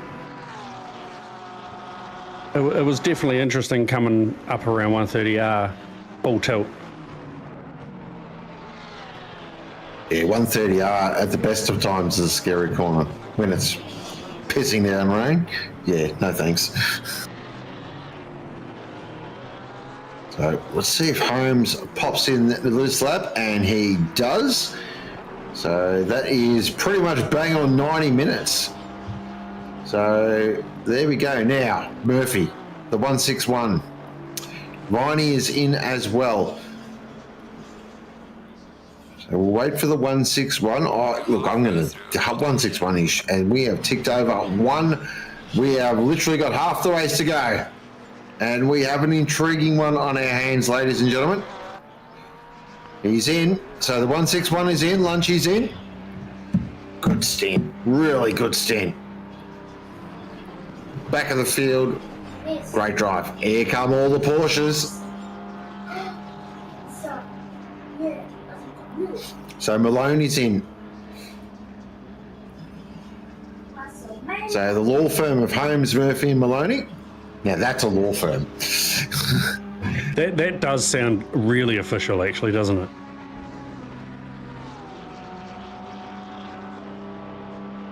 So great stuff there from the Porsches. I like it. It's really spiced this race up now. That's what it's done. Now we have a proper race on our hands. We've got what I can count 3 very different strategies playing out now, which is awesome to see as JC now jumps in the 141.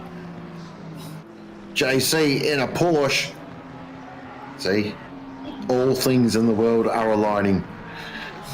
And you know the good thing here? JC doesn't have to do a pit stop. How good. Like, that was good thinking. Now we can't actually say that he might do stuff that I shouldn't mention. That is some top tier thinking there, actually. Really well done. I have seen a certain JC do a 360 and then all of a sudden come into the pits, and I don't know if it was planned or not, but it was well executed. I'll give him that. I think I read it was a Peach who did that, was it? His brother. There was another incident like that. I can't remember where it was. It was a race. It was one of the lead. Like, they were side by side into the pit lane. It was hilarious. Yeah, that definitely would have been interesting to watch.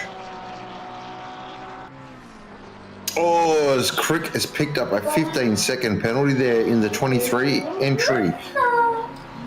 Didn't see what happened there, but that's a pretty significant penalty. That's we'll keep an eye on that as well. So now that all our pit stops are done and the field is cleansed, as Neil Crompton likes to say, so it is Hamilton leading the way, who's currently got the fast lap as well with a 59.4. He's done 45 laps. Lukey Johnson there in second position.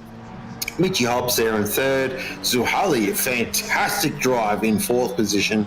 Mad Mike Crick there in fifth. JC, who we were just seeing there on the screen, is currently in sixth. Damiano, fantastic drive from the MRT Porsche there in seventh. Baldwin there in eighth. Ninth is Boxy, who's now 10th, as Pickers jumps behind the wheel, so Pickers will drop into ninth, and Boxy there in 10th. Boxy there in 11th. Boxy must be in the pit lane. So Damiano, we're getting word that has not stopped. No, he hasn't. See, now that is a Porsche enthusiast. That's a massive stint if he hasn't stopped. Damiano pretty much lives and breathes in his Porsche. There's someone worse than you out there, Sean? There is. Yeah, I thought I was it, but then I was lucky enough to drive with Damiano at the Spa 24 Hour when we had that, and yes, he's more of a Porsche shill than I am. But there you go. So, which is cool though. It's nice to have a fellow enthusiast. It certainly is. On for second. Lukey Johnson and Mitch Hobbs are starting to throw down here, and this will be music to Hamilton's ears. He'll be loving this. This is exactly what he wants. He wants these two to really start throwing haymakers at each other, and that's going to allow him to skip away and build enough of a gap so when he does throw Noski in the car, they are covered. I mean, so far they've pulled out nearly a 30-second gap. So we pit stop up. Run wide, did he? He did. He had a bit of a mistake there. Oh, you just saw there the back end there of the McLaren just wanted to snap. Oh, could you have two different lines if you want? They are driving right at their maximum capacity here because they know how important this stint is. This stint is the race right here. And I'll say Hobbsy's going to be driving the wheels off it to try and get back there again. Definitely.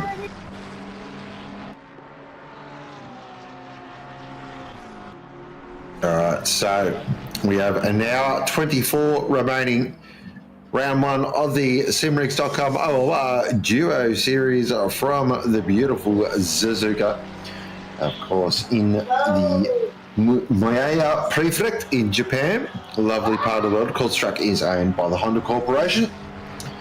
It was built in around the early 60s and one of the very few figure-eight racetracks around the world. And the actual prefect that it's in is home to some pretty famous people in Japan. And I was reading somewhere that it's home to Kyoto Suzuki, who's a racing driver. And here we go. We have a battle on the race list. I was waiting for this. Oh, here we go. Oh, look at this. Look at, gone defensive early. Oh, touch! There's been a touch! Oh, Connor, I think, yeah, Mitch just backed out of that enough. not to cause anything, but this is on now.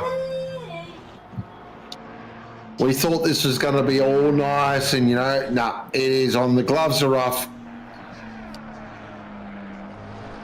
So we're in a holding pattern basically for 90 minutes, and now it's time to throw down. This is pressure of the highest level here. Johnson is going to have to absolutely drive this thing inch perfect. He does know this car very well, Lukey Johnson. He is a big McLaren operator. I've seen him drive GTRs as well, but definitely a McLaren man. And he's got a Ferrari Enjoyer right behind him. But what's Mitch going to do? Mitch is trying to the alternate line here. Johnson's going to try and go defensive. There's really not a chance at Spoon. You've got to be super brave or super stupid to do something into there. Will Hobbsy get him under the toe? I'm thinking this is what Hobbsy needs to do. He's got to get in the toe, get the car positioned absolutely perfectly for Cassiak. As long as we don't see a Senna and Prost again, I'll be happy. Yeah, we definitely don't want that. Even though that will allow me to get my best Murray impersonation on. Oh, look at that. They are right on the ragged edge here. And that gap is 33 seconds at the moment to Hamilton. That is a gap we definitely need to keep an eye on.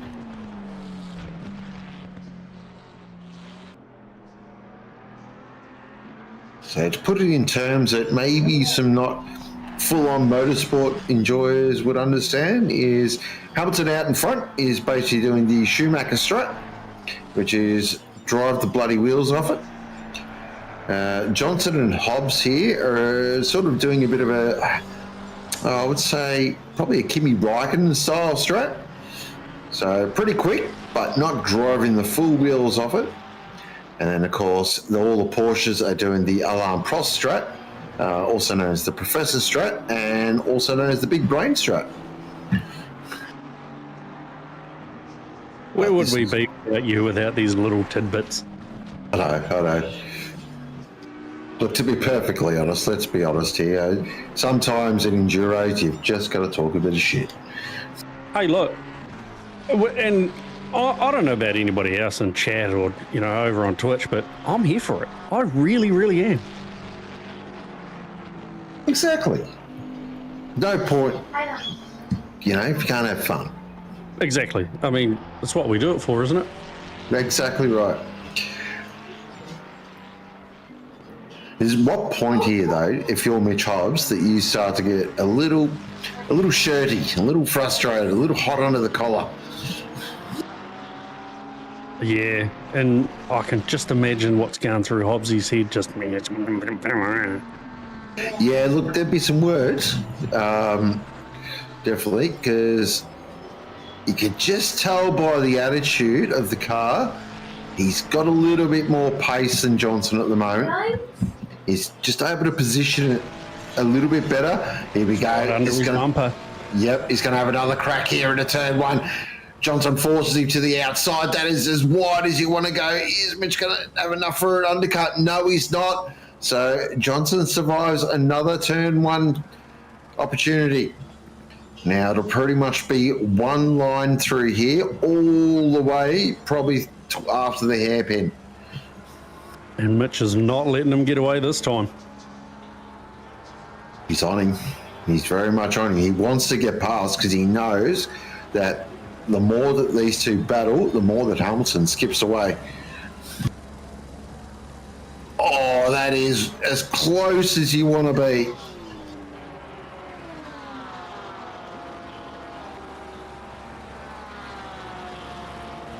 This is incredibly good to... I am really enjoying this. This is proper racing. Two absolute gun drivers just throwing caution into the wind, licking some stamps and sending it. I was just about to say that, mate. Just lick the stamp and send it. He's got to move. He's got to run here, Hobbsy. He's got to run. He's got to send it. Oh, Hobbsy! Oh, but he's gone too deep. He's gone deep, and Johnson says, I'll take some of that back. Thank you. Give me that letter. Not yet.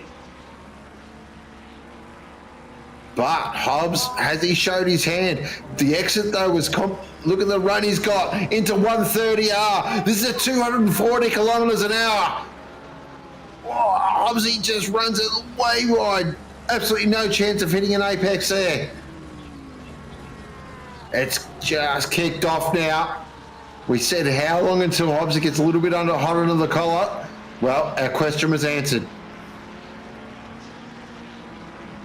Definitely got the elbows out back there, I reckon. 100% at the elbows, just starting to get out. And I was just having a look at the track temps as well. Down to 27 degrees. So that track temp has dropped 4 degrees in 90 minutes. So that's quite a significant drop. And of course, what that means also, these Porsche runners, I hope they got their tyre pressures absolutely spot on, because they're going to go to the end of the race. So if this track temp drops more, yeah, intriguing. A lot of factors to play out here. Look at Hobbsy, he's on. This is my favourite kind of Hobbsy, angry Hobbsy. Yeah, she's just popping that big. Definitely interesting to watch, because you can just see what's going through his mind. He's like, I could get him here. Oh, he's a bit squirrely coming out of there. Just wait for a small kink in the armour. Just a small kink or chink, either word. Just trying to nip away. See if you can just force a little area, force half a car width. But at the moment, Luke Johnson is doing a fantastic job and putting up a proper stout defence. He's done an absolutely magnificent job on the D, hadn't he? I shouldn't say the D. I'd say the defence. Man, I've been watching basketball. Freudian slip there.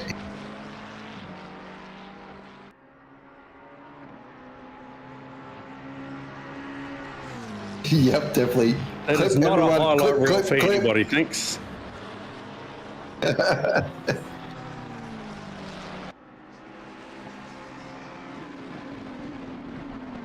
Oh, there she is. Big hello, Jan. I hope you are well this evening. As we have got a bit of a request to squiz at the other half of the leaderboard. We will get down and have a quick look at some battles throughout the field, but it's just a really intriguing one at the moment with the race the way it is and how delicately poised it is. Hobbs again shows the nose, but Lukey Johnson says, I don't think so. He's definitely been watching a lot of defensive driving videos, because this is a beautiful drive so far. Have someone of the quality of Mitch Hobbs. Well, that went weird. That's all right. I don't know. No, just, I don't know. Just. Our cameraman's thought, we need something else right now.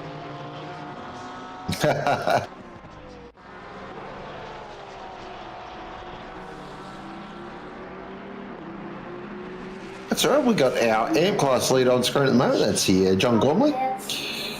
And I believe that's a Zimbabwean flag, if I'm not mistaken. So we do travel to all parts of the globe here at OOR. So it is great to see John out on track. And they are currently leading the AMP class at the moment and doing it quite well as well. So they got quite a comfortable lead, around 45 seconds over the Dale entry, and that's the 969. Nice. Of course, Dale, a long time OOR enduro enjoyer. He's been around here, well, it feels like forever. Always one of the most active in YouTubers chat as well. And it's great to see the Renovator Spin boys having a good run, which is awesome. But it is awesome to see, and they're doing a really good job as well. You should be proud of this drive, actually. I think they've done a great job in the 969 entry.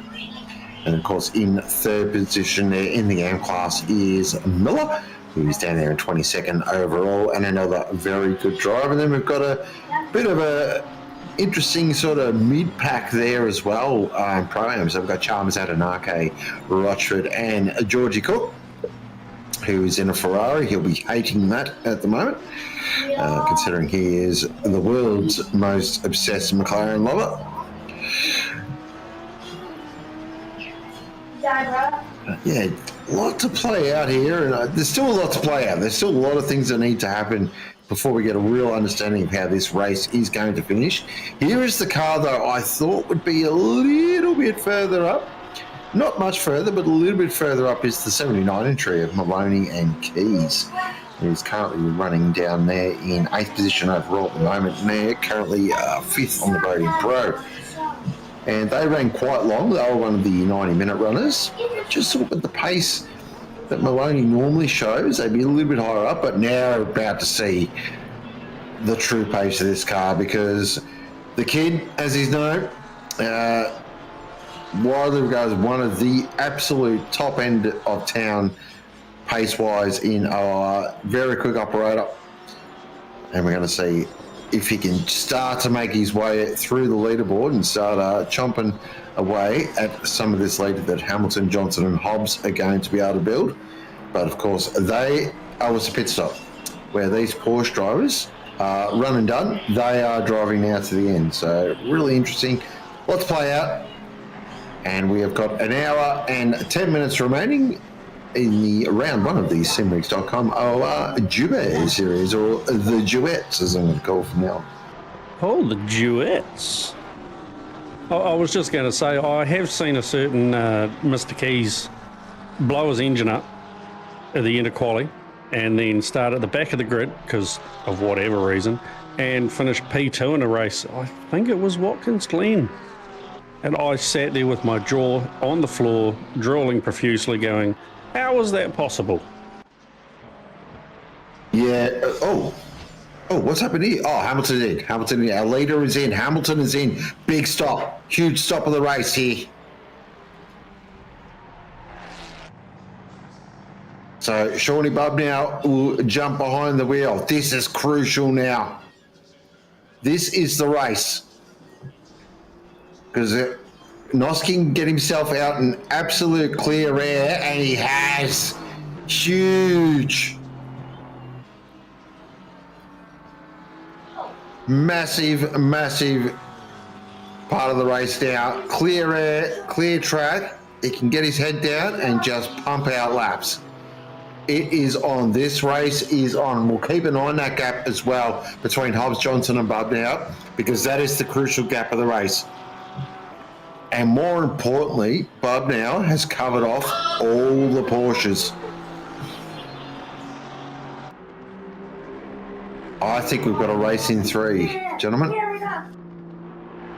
I think you'll be right on that one, mate.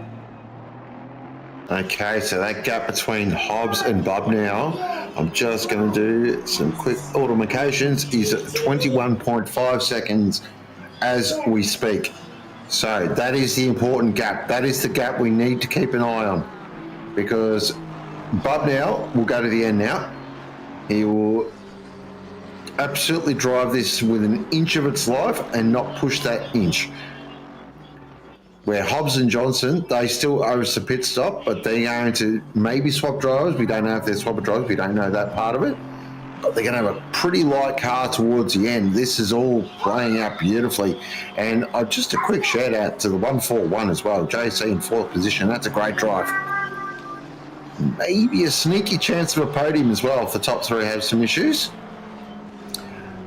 And of course, Mike Crick there in 5th. He does have a 15-second penalty though, so we'll keep an eye on when that pops him out. But so far, I'm going to be honest, my drive of the day is the 500. What a drive. Yeah, I'll have to agree with you on that one, actually, mate. He's definitely pitted. I was about to say, surely he's pitted by now.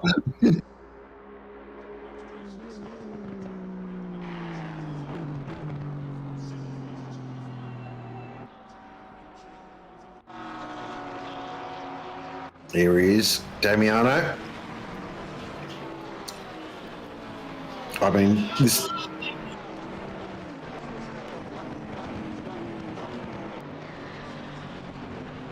Or did he start the race? He did, didn't he? Yeah, I'm a little confused here. Did he start? I mean, it'd be good to know that information. I'm pretty sure he started though. I remember seeing his name.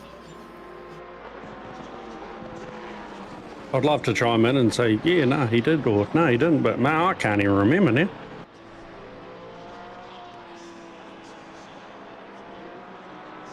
I'm just going to check who was driving. Oh, no, he didn't start. McDowell started. That's right. Now, yes.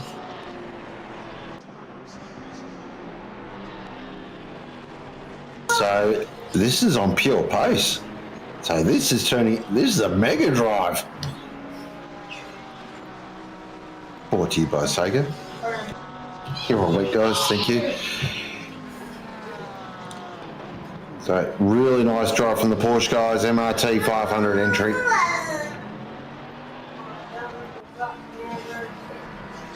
And we've seen Damiano drive enough now to know he tends not to make mistakes in this car as Hobbs picks up a 10-second penalty. Huge. Game-changing huge. That's not what I was expecting to see. No, because Hobbs has got past Johnson, so we must have missed that. Oh, that's... I don't want to make conclusions, and I won't. But I am sure we'll get a replay of that, but wow. So this race has been turned on its head again. And that gap between Hobbs and Bubner now is at 23 seconds, so it is extending. Oh, this way, it's starting to now peak.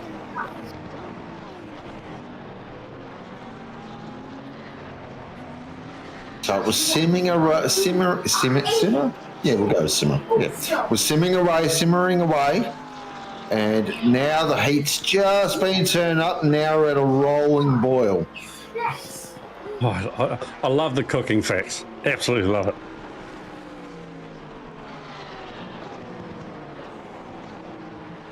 And we've got a replay here. Here we go. So this will give us a true picture of what's happened. So now we saw, is this another go into Spoon? So he's tried to cross it and do the crisscross. He's tried to go, oh no, big touch. Oh, wow. So that is huge. Be very interested to see what the damage is like on Johnson's car as well, because I know the McLaren hates being touched. Yeah, I can confirm with that one. Very interesting there. So now that again changes everything. So Hobbs now's got a 10-second penalty. He's out to 8 seconds on Johnson. Hobbs got to get the foot down here. He has absolutely got to drive the wheels off this Ferrari now. He has got to cover this 10 seconds off. It is absolutely crucial for their race.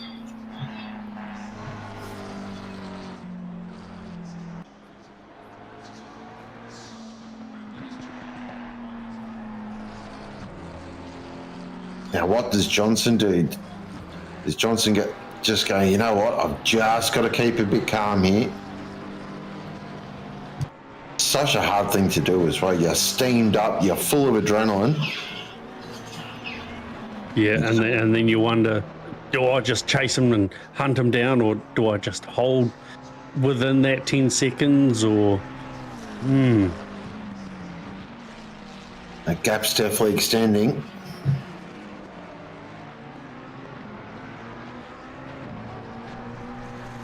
So looking at the pace, Bubdown's pace is good.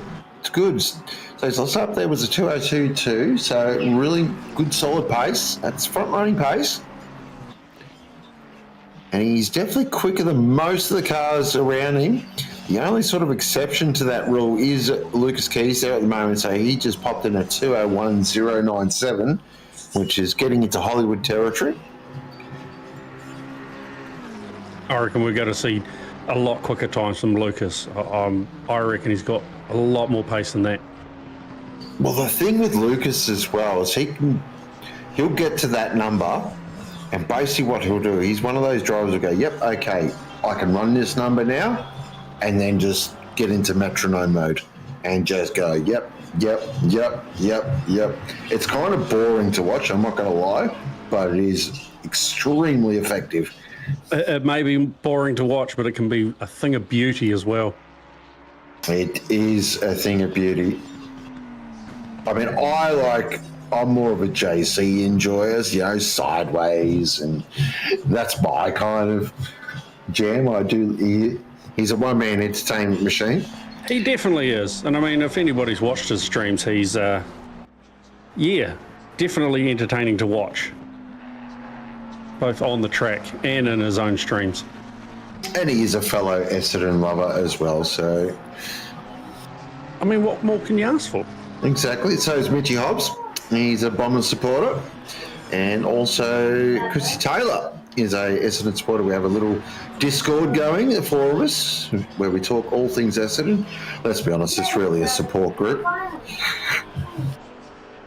I was kind of thinking that, but I didn't really want to be the guy to point that out. But you did that yourself, so that saved me a job. Here is the one and only JC at the moment, currently running in fourth. Really solid drive. Of course, he is he's driving, of course, with the one and only Joshua Holmes. Very quick team. And they have done a great job. Currently in fourth at the moment. And as I said, it only takes a mistake from the top three, and they are right back in this ball game. They certainly do. So our top three, I know. So the 165, I reckon's going to the end. Yeah, so the top two definitely are to stop, Hobbs and Johnson. But Bub now, I reckon, is locked and loaded, and he is going to the end. So that gap between Bub now and Convoy, I'll keep an eye on that. So it's currently at 18.4. We'll keep an eye on that gap throughout the race and see if that can come down a little bit.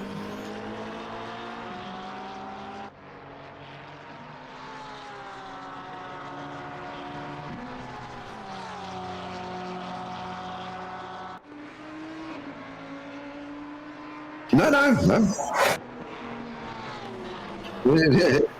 I know. Chat's probably thinking, Sean talking to himself. What's going on there? Yeah, but we sort of just ignore it now. We're like, Sean's doing Sean things. Sorry about that. I will make my mic live for a minute. I was chatting away back there and just realised that nobody in the wide world was hearing the rubbish that I was spewing. So anyway, I'll leave Sean and Marsh to sort all that out. I wouldn't have said it was rubbish, mate. Definitely not rubbish. Right there. It's nuggets. Absolute nuggets. Definitely. So, here we go. We're now in go time. We have 1 hour to go in the Simrix.com Duet Series from Suzuka, round one. Looking forward to seeing how this plays out towards the end. Of course, it is a big few weeks coming up in OOR. Of course, we've got our sprint series kicking off, I believe that is next week. So looking forward to that. We've got, I think, 3 splits running this year, which is cool. 4. We do have 4. Excellent. So looking forward to calling all the action. That is, of course, on Wednesday and Thursday nights. And, of course, all streamed live here on Octane Online Racing YouTube. Of course, brought to you by Simrix.com. And then, of course, coming up, we've got the boosted media. I'll get there, because it's got the boosted media Bathurst 12-hour, the Blue Ribbon event here at OOR, and this one is extra special. It is for our fearless leader, Malik, who is a lot of you now know by now. The poor guy suffers from cystic fibrosis, an absolute horrible disease, and he is still fighting strong, Malik. And you want to talk about inspirations? This guy right here, he's an inspiration. So basically the whole weekend, the whole event is dedicated towards him. We're going to raise a bucket load of money for him. We're going to have a lot of fun along the way. Huge thank you, of course, does go to Boosted Media and all the guys over there who have jumped on board and helped sponsor this event. Of course, go check out the YouTube channel. Really amazing sim racing content over there as well. Will's rig is next level stupid. So big thank you to them. It's going to be a lot of fun. If you want to drive, get your teams in. Get involved, get a couple of mates together and just come and have some fun. If you don't qualify, it doesn't matter. Come and then join the chat, watch the stream, get involved. It's going to be a massive day. I am super pumped for it. I can't wait. And bring it on, because I think the week after we go real racing. It's the week before the real one, I believe, this year. So we're after, yeah. That's right. 2 weekends after, because the real life 12 hours actually early this year. Stupid, I know. But yeah, it's going to be a lot of fun. Check out the OOR Discord as well. All the information in there is in there as well. If you can donate, it'd be amazing if you can. Doesn't matter if it's $1 or $1,000. We don't care. It all goes towards Murray. But even if you just get around it, share the stream, share the information, really get a lot of people involved. That's all that matters. So, yeah, February 15th, get around it. I'll be most likely in the box for quite a while. Looking forward to going to call all the action. It's Bathurst. And if it's Bathurst, and especially if it's a top 10 shootout, get ready for proper ghost mode. It's going to be a lot of fun. But February 15th, the Boosted Media Bathurst 12-hour for Malik. It's going to be an absolute rips and order. Man, how good is it going to be? I've already got it saved in my calendar, taking the day off work. Oh, commitment. Oh, yeah, we're all about it. I like proper commitment. Well, it's my first big endurance in OOR, so, hey, I'm not going to mince my words about it. I'm here for it. Couldn't agree more. You got your team organised? You're ready to rock with you? Yeah, we're just starting to kick it into life and you getting everything sorted out. I was going to be racing with a couple of cousins, but one seemed to think a motorbike accident was a good idea, and yeah, apparently it wasn't, but he's recovering well, so that's the main thing. Well, it's good he's recovering, but a bit selfish on have an accident. I mean, geez. Oh, I know. It would have been awesome to see him out on the track.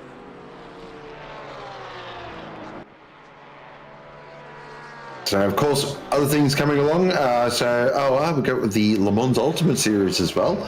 So, really exciting. Le Mans Ultimate is really starting to gather momentum now, and I feel like this is going to be the year for it. So, hopefully they can just iron out a few things. It would be great to see it be a success, being the massive WEC fan that I am. In my opinion, it is the greatest racing series in the world. So really keen to see how that tracks along. Hopefully I can get a bit of time and I might jump behind the wheel, I reckon, the beloved Porsche 963, and see if I can rip some laps. Of course, AC Evo, something to keep an eye on as well. That's going to keep gathering momentum. Of course, iRacing, I know there is some talk out there. We have an F4 series, I believe. Glenn will most likely, yep. So first weekend of Feb.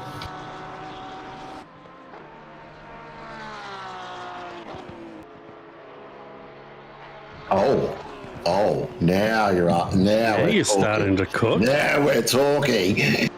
So 1991, so that'll be the McLaren MP46, I believe. MP47, I believe, was 1991. So that was when Prost went to Ferrari, I believe. He was a Ferrari, 91. Your knowledge is so much better than mine, Sean. Yes. I'll just have to take it as gospel that you're right on that one, Sean, because I was 5 years old, so...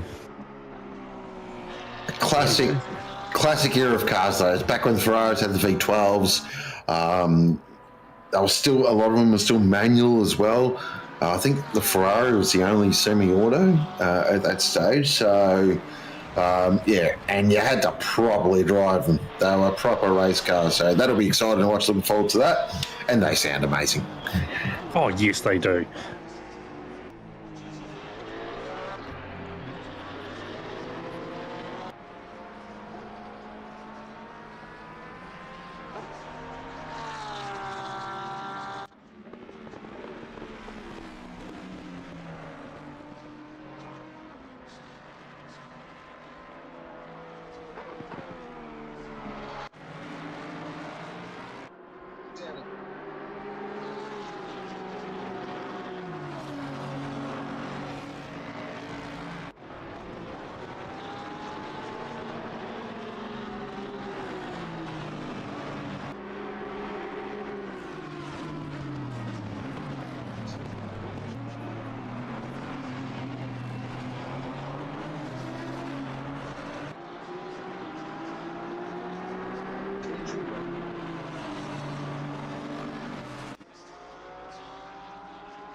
Bella's done well.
Don't know.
This is for position.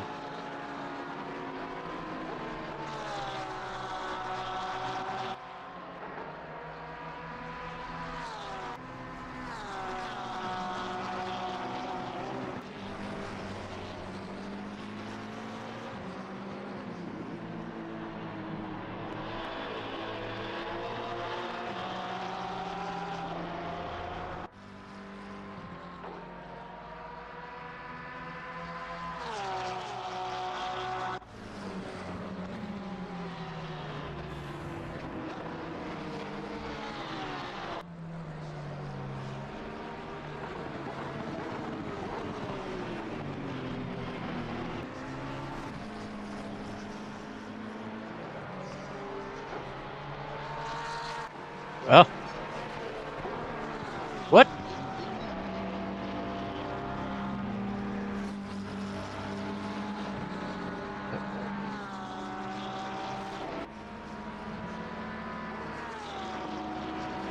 Well.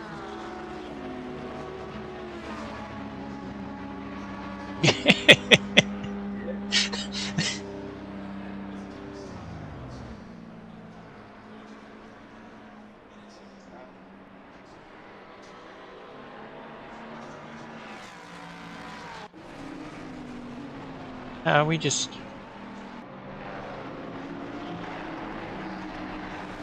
took a rest for a minute.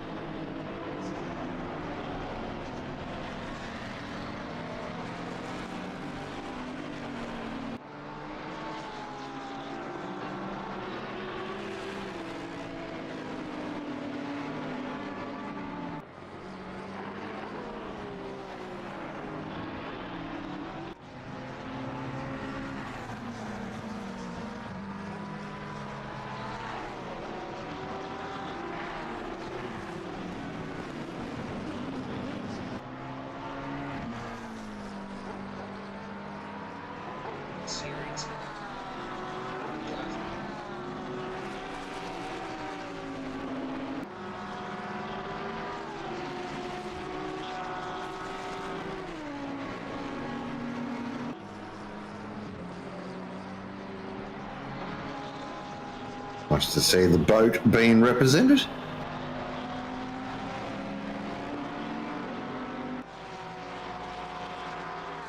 Oh no.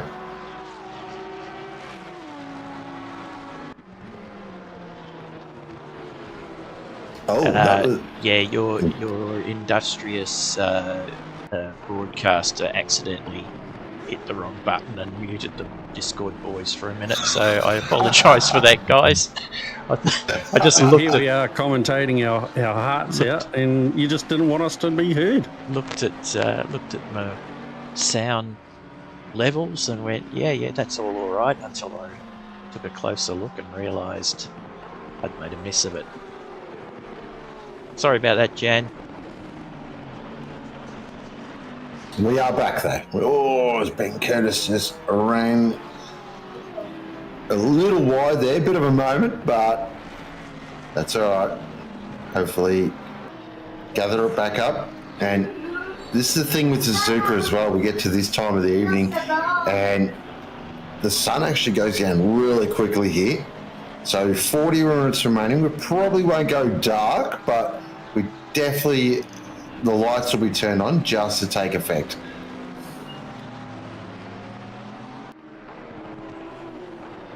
I'm still sticking with the sun would be a killer in some corners. I mean, it probably looks absolutely stunning, but yeah. I'm not a fan of driving into the sun, whether in a race car or on a road car. Yeah, I mean, it's not ideal. I mean, I have been known to drive in these conditions, and when it gets a bit bright, I'll just chuck on the aviators. I mean, I look really cool doing it. Hey, that's the main thing. Oh, Gerald Ellis just had a bit of a moment, bit of an Audi moment there. You see it snap really violently, which the Audi does too. It's got this weird thing where, at least the Porsche, when it tries to kill you, it sort of lets you know. It taps you on the shoulder. It says, look. Yeah, just a, g'day, how you going? Yeah. Still here. Where the Audi literally is a stealth, is a sniper. You can be driving along and then all of a sudden, yeah, it decides, you know what, I've had enough. And here we go back with this battle between Sonikas and Hind. So what's happened? So they've pitted. I thought so. They pitted. So Sonikas has just got out of Connor Hind. So we missed that pit stop, but that was a crucial pit stop. So Hobbsy served that pit stop with his 10 seconds, and they've just got Peach out in front of Connor Hind. Oh, get your popcorn. This is about to be on. But what's more important is Lucas Keys and Jamie Conboy have jumped them both. Now, if they can run to the end, they're going to be nursing to the end as well, where these two, especially Peach, is going to have a light car, fresh tyres. He is going to be absolutely sail up to the back here. But what this has done, really, honestly, is I can't see anyone beating that 165. Ooh, you're making the call with 38 to go. They've Teva Mossa and TMR and LHR, they've done it again. This car and this driver just knows how to win bloody races. It's been a magnificent drive for them, really, hasn't it? It's been, I don't want to say a masterclass, but it's close to a masterclass. They just know when to crank the whip and crank up the pace. And they know when to just back it off a little bit. And just look at lap times. I mean, Shawnee Butler, he's doing good pace as well. He's in the mid 202s. Really solid. And well, JC was only, 0.3 quicker. So, I mean, Lucas Keys is even doing 201.2. So, and we know how quick Lucas is. Is Lucas quick, is he? Yeah. Oh, look, there's rumours going around. The talk of the town. So for me, though, really intriguing parts is here. What Peach can do to that gap to Lucas, and it's coming down. It's out of 3.5. Oh, here we go. We've been predicting this for the last 2.5 hours, and it's about to deliver.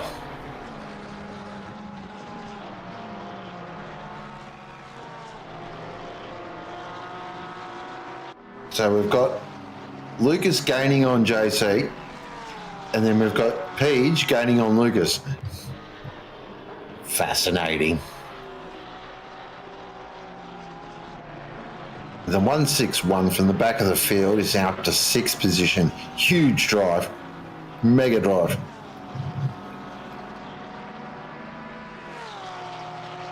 Be interesting to know the 500's thinking. I'm not too sure the two. They'll probably look back at that and think maybe the 2-stop wasn't such a good idea.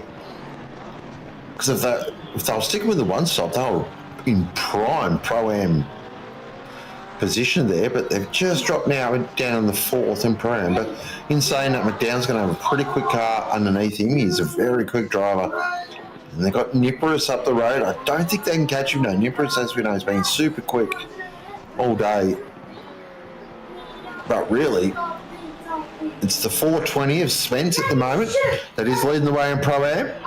Currently 7th overall as well, with Alice in 8th position. Just double checking that. Yeah, that is correct. So the 421 there is Alison Zahali. So that's the KFC. No, that's not the KFC Audi. That's the other Audi. I was about to say, yeah. No, that's not the KFC. That's it. It's the Alliance Green Audi. I thought it was. Wow, that's sad when we're getting confused with how many Audis are on the group. Oh. Yeah, that is true. So currently in 8th overall, the 421. And what's that gap there? So what's that? 4 seconds. I'm just going to double check that gap there. So it looks like around 9 seconds. Again, maybe I just want to look at lap times there. Really similar lap times as well. Ellis was probably 0.2 quicker that last lap. So that's definitely not going to be enough to get him to sail up to the back. But you never know. Anything can happen. Still 34 minutes to go. So early days. Very early days. And what's that classic motorsport saying? You just got to buy yourself a ticket. Oh, now the delusions are setting in. Okay, here we go. So, here is Lucas Keys, currently in 3rd position. Now, you just saw behind there on that camera shot the Hobbs P entry. The Buddy Cops are chasing Lucas Keys and they are gaining quickly. So that gap is coming down all the time. I'll do it next lap time around. We'll get some numbers to sort of really quantify that as well. So Lucas last lap there was a 2:01.1. Peach just popped in a 59.6 if you don't mind. Here comes Peach. I think it's fair to say that Paige is, getting into it, really, isn't he? Yeah, look, he just thought he'd warm into it. You didn't want to set the world on fire too early, you know. You don't overplay your hand. Yeah, you just got to ease into these things and just rip out a casual 59.6. So, the gap at the front's just stagnant now, around that 17-second mark, 18-second mark at the moment. The last lap was interesting, actually. So, Bub now popped in a 2:02.5, where JC did a 2:01.9. So, that gap's manageable for Noski, I think. I think he can manage his gap. He's just, that looked awkward there in the background between the Bentley and the Porsche. That looked real awkward. That was Lucas Keys there. I think, bit of blue flag action. Just looked a little awkward. Look, nothing come towards that. I'm sure Lucas will still be having lovely things to say on the radio, as he always does. I do pick on him. He's actually a really nice guy. Oh, from the whispers that I've seen, a lot of people pick on him, and I just sit there and go, oh. I stay out of it. But he kind of has the ultimate comeback. He just, okay. Oh, yeah. Yeah. He comes out and just absolutely rips us all apart on the track and then goes, shot Lucas. Okay, so I'm looking forward to this. because I don't think Lucas is just going to go, oh, come on through, sir, you know? Oh, no, I dare say that he wouldn't just open the door for him. Yep. So here we go. So Lucas is on. So JC's in front there in the 141. Then we've got the 79 of Keys. And then we've got the 9 of Sneakers. And we've got the 4 of Hind. Now, this is after 2.5 hours of racing, 3 completely different strategies. And basically, we have, what's that? Oh, I'd say 1.5 corners between them. Unbelievable. I think she's about to get spicy here, eh?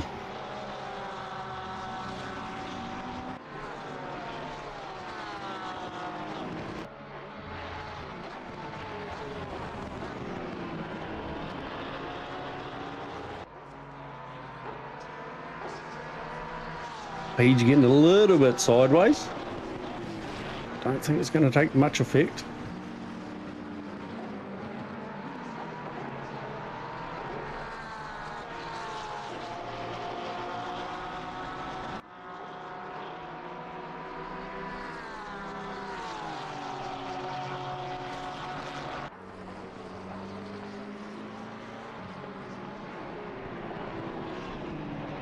Ooh. Ooh, Lucas is tying the knot. Oh, here we go. Will he send it at 130R? Now, why would you say such a thing like that? Oh, yeah, no, it was just a... Oh, I don't know, yeah. I think it was just a thinking out loud sort of thing. Now, that's a lap car ahead. And that's the Kovacs Racing Blue gets right out of the way. There you go. That is a perfect example of how to blue flag. Oh, look at Page trying to get the toe in the background. Classic Page.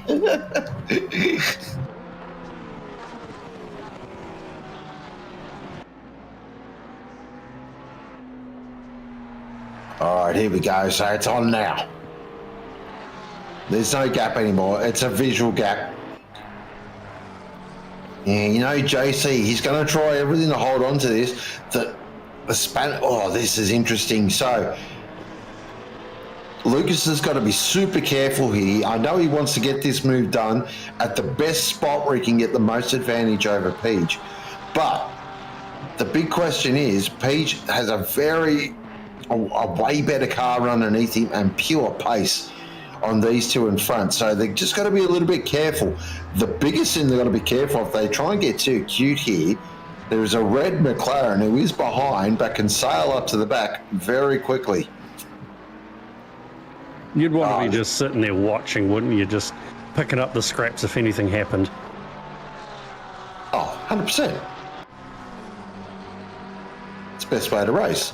Oh, yeah. I'm pretty sure that's how everybody does it. Yeah, but some drivers have to do it more than others. Yeah, that is very true. All right, here we go. As they head up now towards 130R. Pair of Porsches with a Ferrari behind. That Ferrari we know's got horsepower.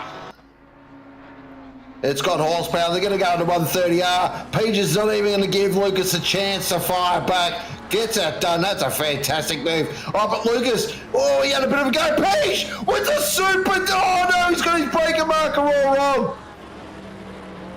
Oh, he backs it off, though. Great, again, fantastic sportsmanship. But, wow, that nearly got really spicy. Oh, Lucas has got a slight overlap here, heading down into turn 1. He's going to break it as super late, but JC defends that beautifully. He's going to run it deep. Oh, right out sideways. He's sending it anyway. Unbelievable racing. And I told you if they were getting cute, who's going to sail up to the back? Here comes Connor Hind. This is going to be a four-way battle. Oh, I've got to call. I don't say it often. The race has gone off. 30 minutes to go. It is the 165 Aston and he's out in front, 17 seconds to the good. They are comfortable. But the battle for the second spot on the podium is a four-way fight. between 4 of the quickest drivers in OOR. Absolutely throwing it down. Here goes Page. He shows the nose again. Down into the hairpin. Thinks better. Oh, kind of high now. Starting to get aggressive.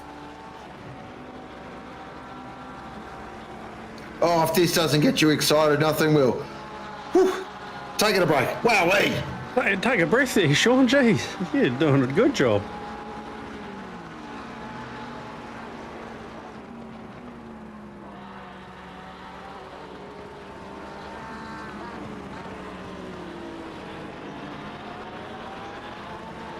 Here we go. Back into it. Round. I've lost count of how many rounds I've had. Bare knuckle street fight. No, Lucas, no. Down, boy. Down, boy. Oh, here goes Page again. Oh, he gets his braking just right there, but kind of high and closed up massively under brakes. Really interesting now. You can just tell, I'm just looking at the attitude of all 4 cars there. You can tell JC's nursing it home. He's trying to hold on to this thing. Oh, Lucas is super deep. That was Page going extremely deep. We jump on board the Pixel Racer. Look at this. Incredible action here. The Duo Series delivers again. I can see why everyone loves racing this. It is so much fun. And this is intense. And loving chat, they're starting to get around this. They're starting to give what they do in this situation. It's one of those situations. What would you do? Who would you rather be, Marshy? That's the question. Oh, I'm not going to lie. I'm sitting in the comms booth going, oh, I don't, I feel for mine. I'd rather be in Page's position at the moment. He's got the stronger car. He's got the pure pace advantage, I feel, over all 4 of them here. But again, it's not like we're saying Lucas and JC are slow. Oh, that's that is not the line. Yep, that's getting right out of the way.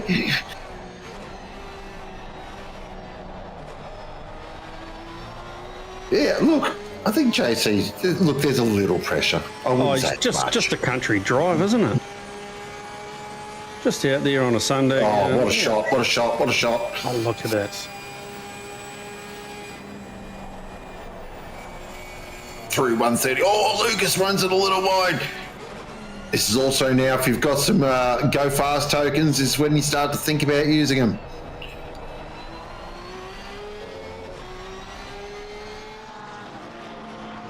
What a fantastic battle this is.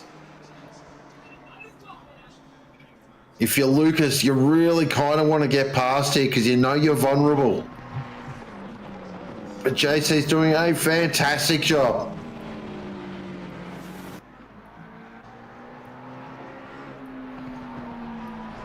We pick on him a bit, we sort of hang on, but when he's on, he is on. He is a very, very quick driver. Make no mistake, everyone. When he's on, he is super quick and consistent. And this has been one of the very best I've seen from him.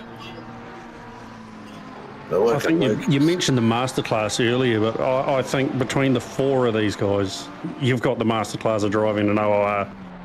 Oh, what a shot!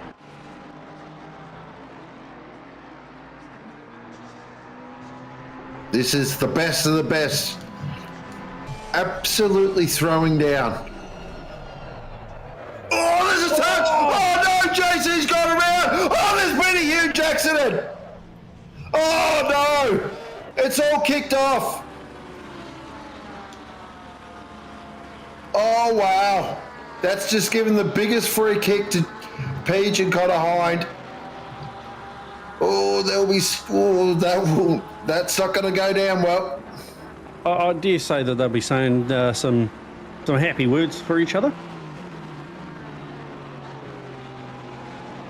Oh, that is such a shame.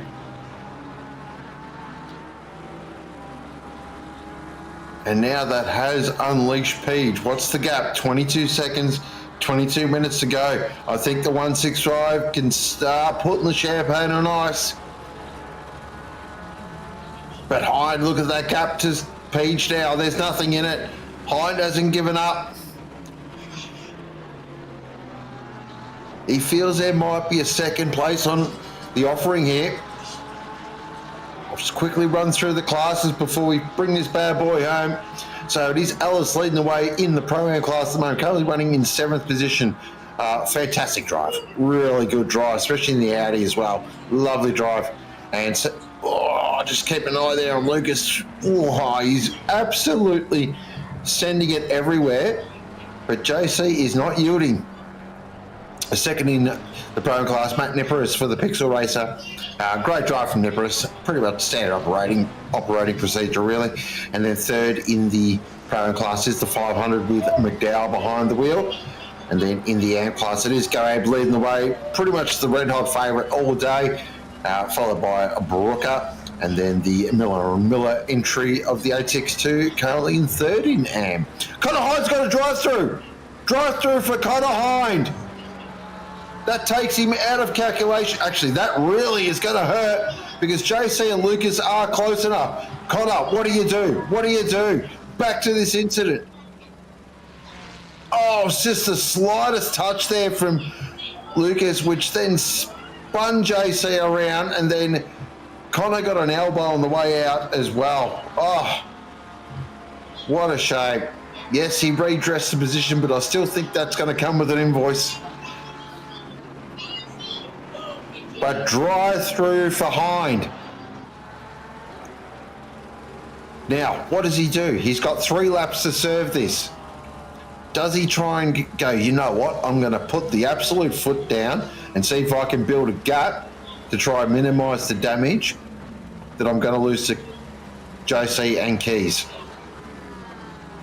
What a fascinating finish of this race. It has been fantastic, and Connor Hind is exactly doing that.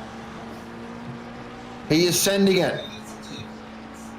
He is trying to build a gap so he can minimise the damage when he does have to serve that drive-through. Am I looking right that Page is actually cutting down that time to Bud now as well? He is down to 20.2 seconds. It was at nearly 23. So Page hasn't given up on this race win yet either.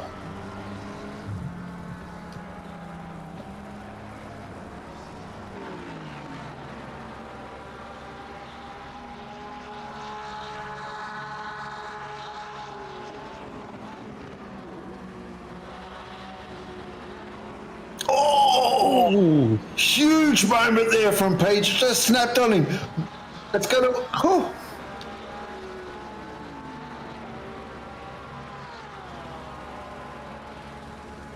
Oh, 130R side by side. Connor, can he hold on to it? Oh, he just runs it a little wide. And Page says, thank you. Oh, wow, what an exchange. And I reckon that's where he got his track limit drive-through. Gotta love the old track limit drive-throughs, don't you? Oh, especially at the pointy end. And it's the worst when you actually go slower through the corner. Yes, yeah, it is. It really is. You're kind of like, what kind of advantage do you think I'm gaining? Yeah, how did I gain an advantage when he went past me? Oh, carry on. So lap time check. So Bubnow's last lap was a 2:02.5, where Page's last lap was a 2-minute .2. Whoa, that is very tight. Got to do some quick number crunching very soon. We'll get a live gap when they cross the line.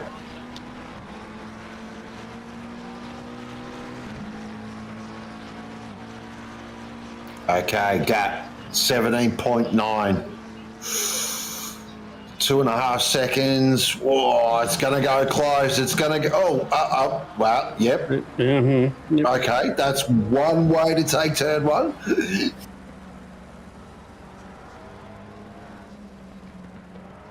That is the sign of a driver, though, that is absolutely on the ragged edge, right on the limit, trying to get this gap down. And you can see Connor, he's pulled 1.6 over JC as well. So he's got his sort of little inter-race battle as well that he's trying to do. He's trying to hold on to that third position.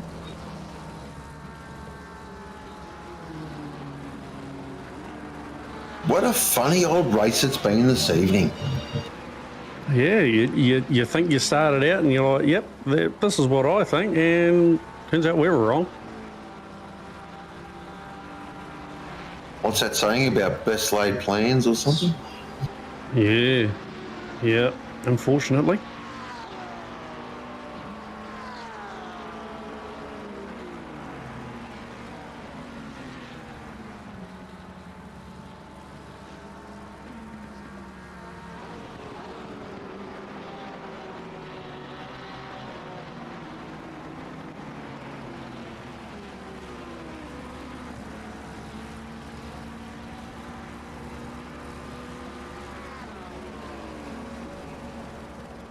Sorry about that once again. That was actually my fault. I was talking away and I'm like, what's going on here? And then I looked down. Oh, yeah, push the talkie with it. Oh, Connor! Oh, he just pulled that up. And that's it. That could hurt. That could be a crucial mistake. Right, drive through. Where is Keys? Keys has got past Convoy as well. And it feels like the longest drive ever. Oh, it's the worst. It is the absolute worst, this. How much time does Connor lose? He is bleeding time. Still bleeding, still going through. This feels like forever. It's so painful. Right, drops the hammer. Oh, it is too. Is that the 161 that's got past? We'll check it. I believe it is. We'll just wait till it updates. I know that gap was sort of around that 30 seconds. Hopefully, I think Connor might have just covered him off. Yeah. Yep, he has. Yeah, so he has covered the 161 off. Now, what's the gap? This is the gap I want to. So, JC, it's around 21 seconds. Oh, that's going to hurt, Connor. That's really going to hurt. So, with under 15 minutes remaining, it is Sean Budnow on the 165. Aston leading the way. In second position is the entry of Sonikas and Hobbs. Well, Peach and Hobbs, as they're known as the Buddy Cop filmers, we've called them now. Currently in second position. In third position is Lucas Keys, who drove a great race there with Tom Maloney. And then in fourth position, it is the entry of the 141 entry of JC and Joshua Holmes. And then in fifth position, this car we have on screen at the moment, it is Connor Hind, who is with Lukey Johnson. And that is your top five. It's been a fascinating battle. And it's still got a bit to play out. It is not over yet. So if you're thinking of just popping off and you're not going to miss the action, please don't, because this is coming to a thrilling conclusion as Connor Hind is ripping the hell out of that McLaren. That is proper attitudinal driving. See, that's how excited I am. I'm making up words now. Hey, attitudinal. Look, I'm still here for it. I'm just letting you do your thing because you do it so well.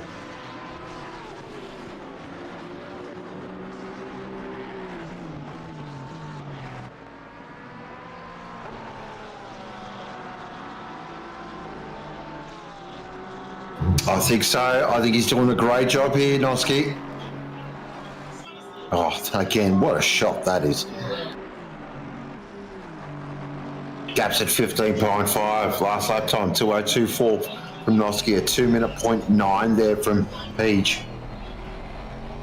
So, Shawnee Bub now, he's just trying to drive it inch perfect here. Not trying to overexcite the car at all. That's the thing with the Aston. Once you get your head around it, it's a beautiful race car.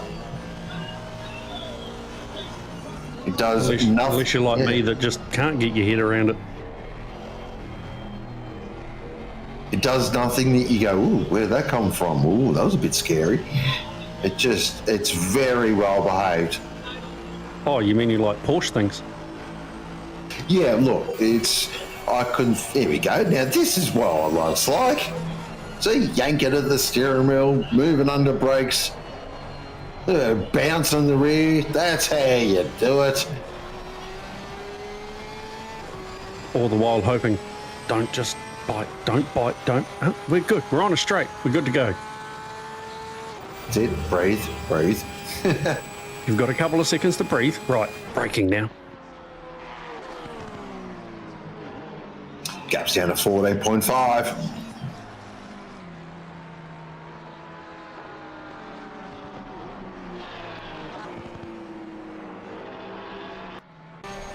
I'm thinking Bub now can hold on, but if you can find a bit of a Hollywood lap somewhere,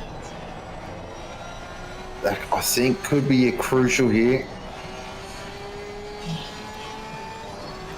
13.9, it's coming down, it's coming down.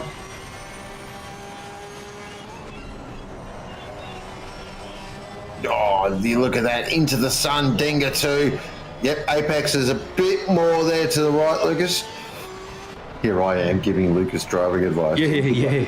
I was thinking the same thing, going, there's no point saying anything, it's Lucas. Back What a to stage shot, now. though. Oh, it's an amazing shot. Gap's 13.9.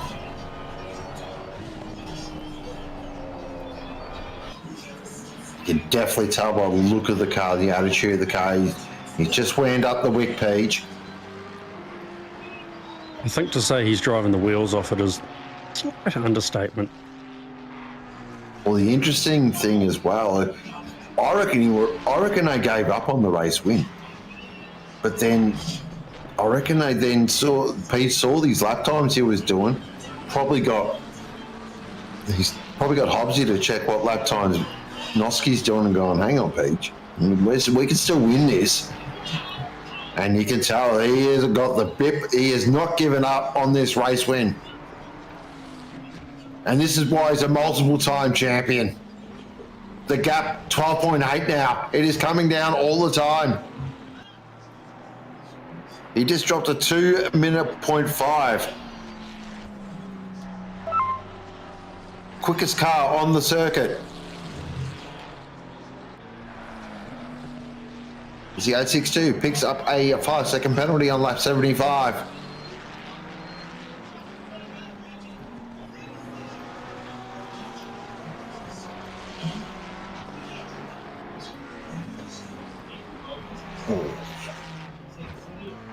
Just watching through the dangers. Look at that. It's just beautiful to watch.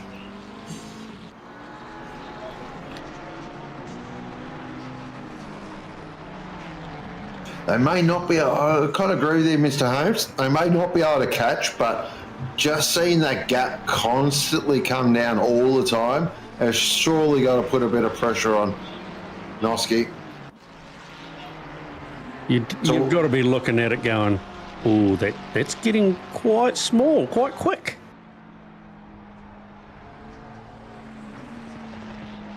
And I think that's been the big change in Noski. I've known Shawnee Bub now for quite a while now. He's one of my very good friends at OOR, and once you get through that barrier of sort of that confidence barrier, hey, I can run with these guys. It's a huge change mentally, and you sort of go, oh, okay, hang on, I'm a pro driver here.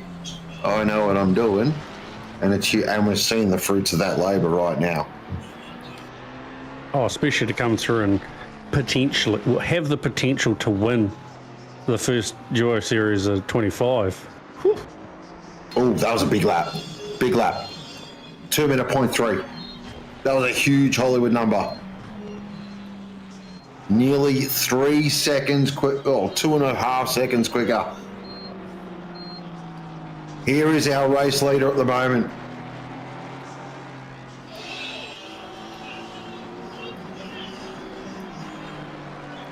He is driving to a number, make no mistake, he is literally his laps have been 2:02.2s consistently.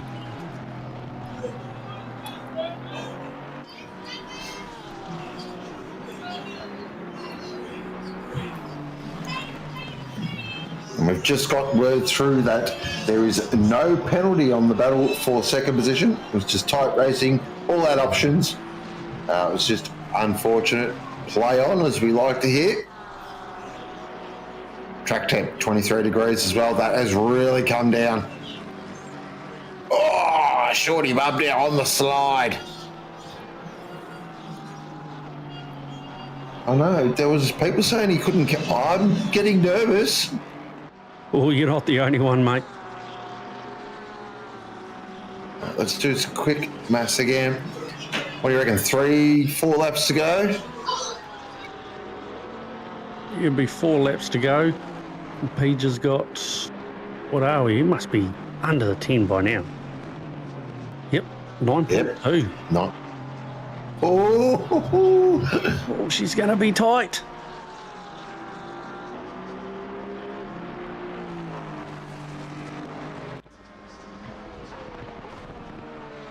it's gonna be very tight. What a fascinating finish. What an unbelievable finish.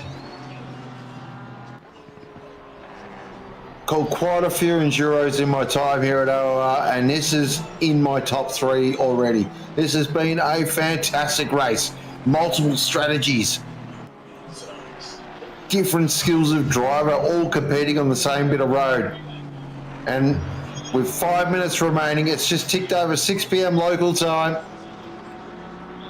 We have got a gap of 9 seconds at the moment. We've got a driver who's basically nursing this car home and just driving through a number, and then we've got a multiple time champion who is absolutely sending it, trying to get this gap down to a point where he can feel it. Oh, there we go. It's so close. And it's always, as the way when you are chasing someone, as soon as you can see them, you instantly gain 3 tenths.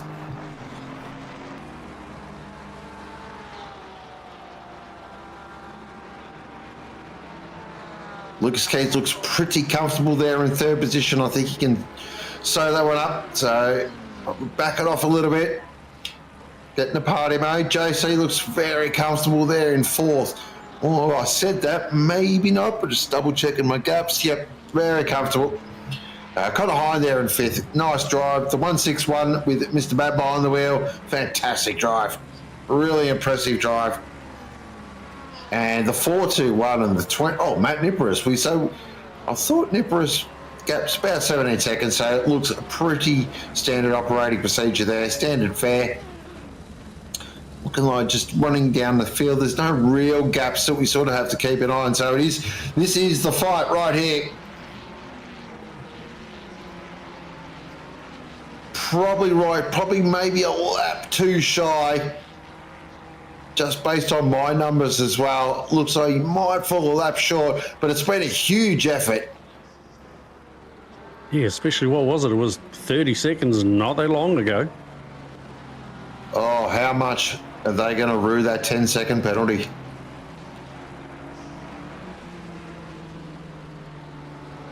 And again, couple of bad blue flags like Bob Now's getting at the moment. This is not where you want to catch people.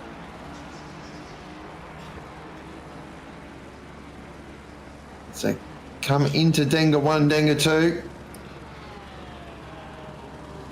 So Noski really needs to clear these cars. It's literally straight after the hairpin. He cannot get stuck behind these cars down in the spoon. Just hope, as always, that the blue flags get out of the way. I tell you what, this gap is coming down. Nice work, gets out of the way. Nice clear track.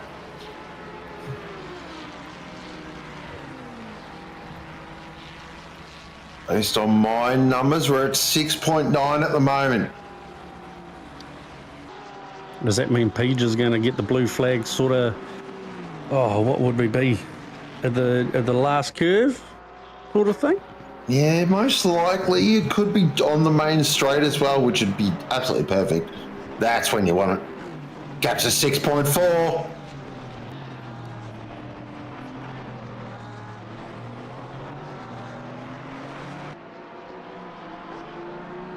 Under 2 minutes to go. I got a feeling this will be the last lap.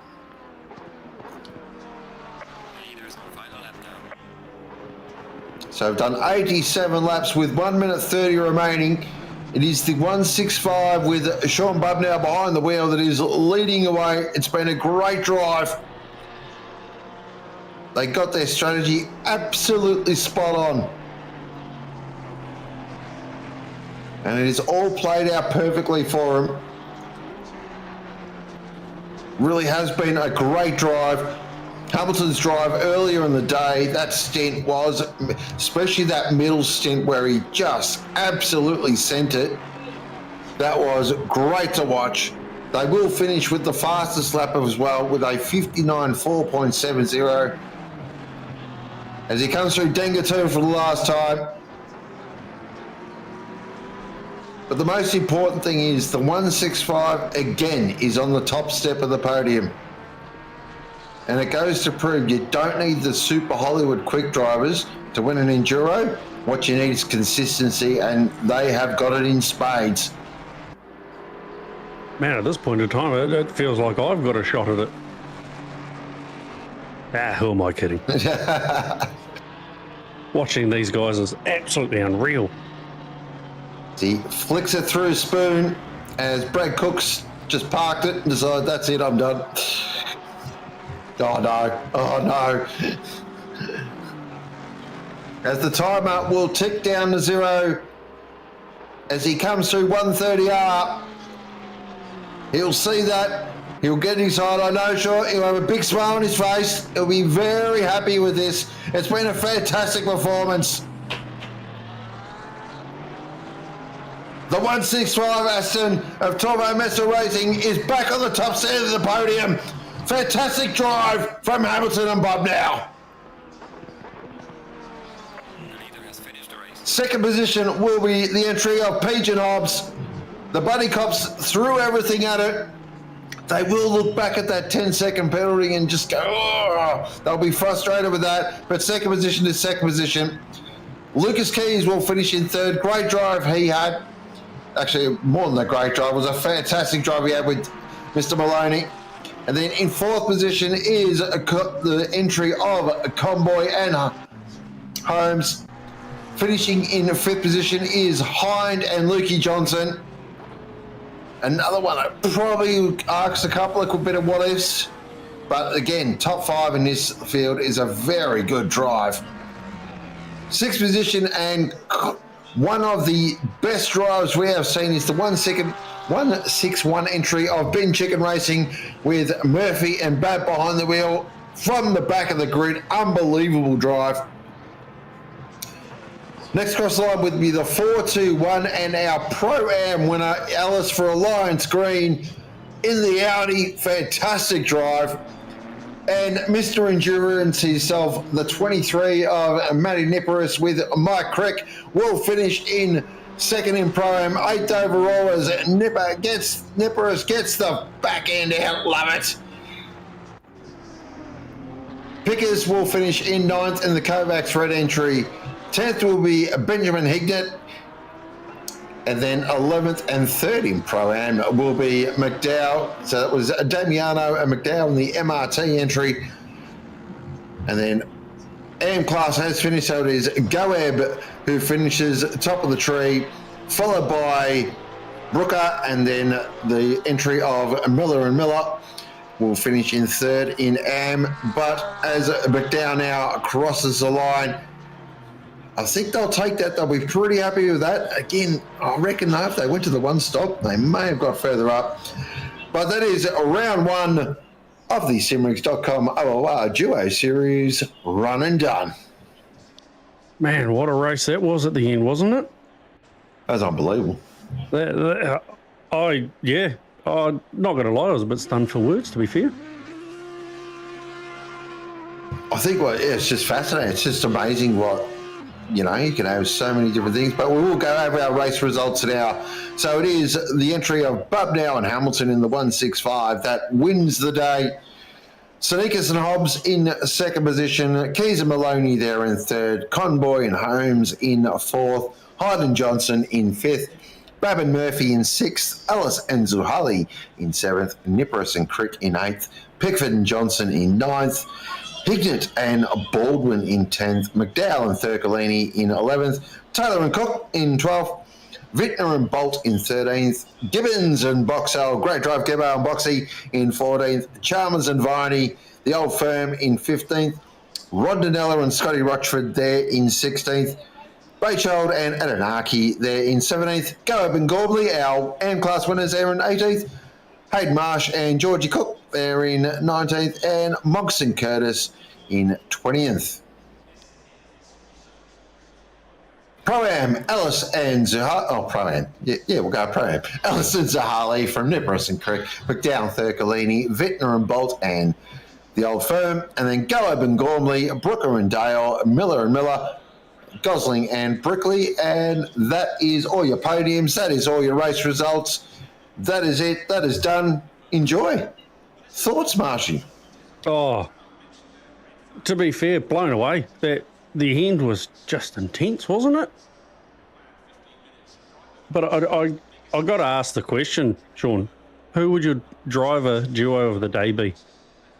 Ooh, duo of the day. Whoa, gee, I'll tell you what. I'm going to give a special shout out to Bab and Murphy from Back of the Grid. I thought that was a fantastic drive. It really was. Really clean all day as well. Did not put a foot wrong. But my duo of the day, I'm actually going to give it to Ellis and Zuhali. I thought they drove fantastic. Zuhali, especially when he's in the car, looked really racy early on, and Ellis just really didn't put a foot wrong all day. So, no, definitely my duo of the day. They did a fantastic job, and to take the Pro-Am win as well. I think they're going to be very stoked with that. What about yourself?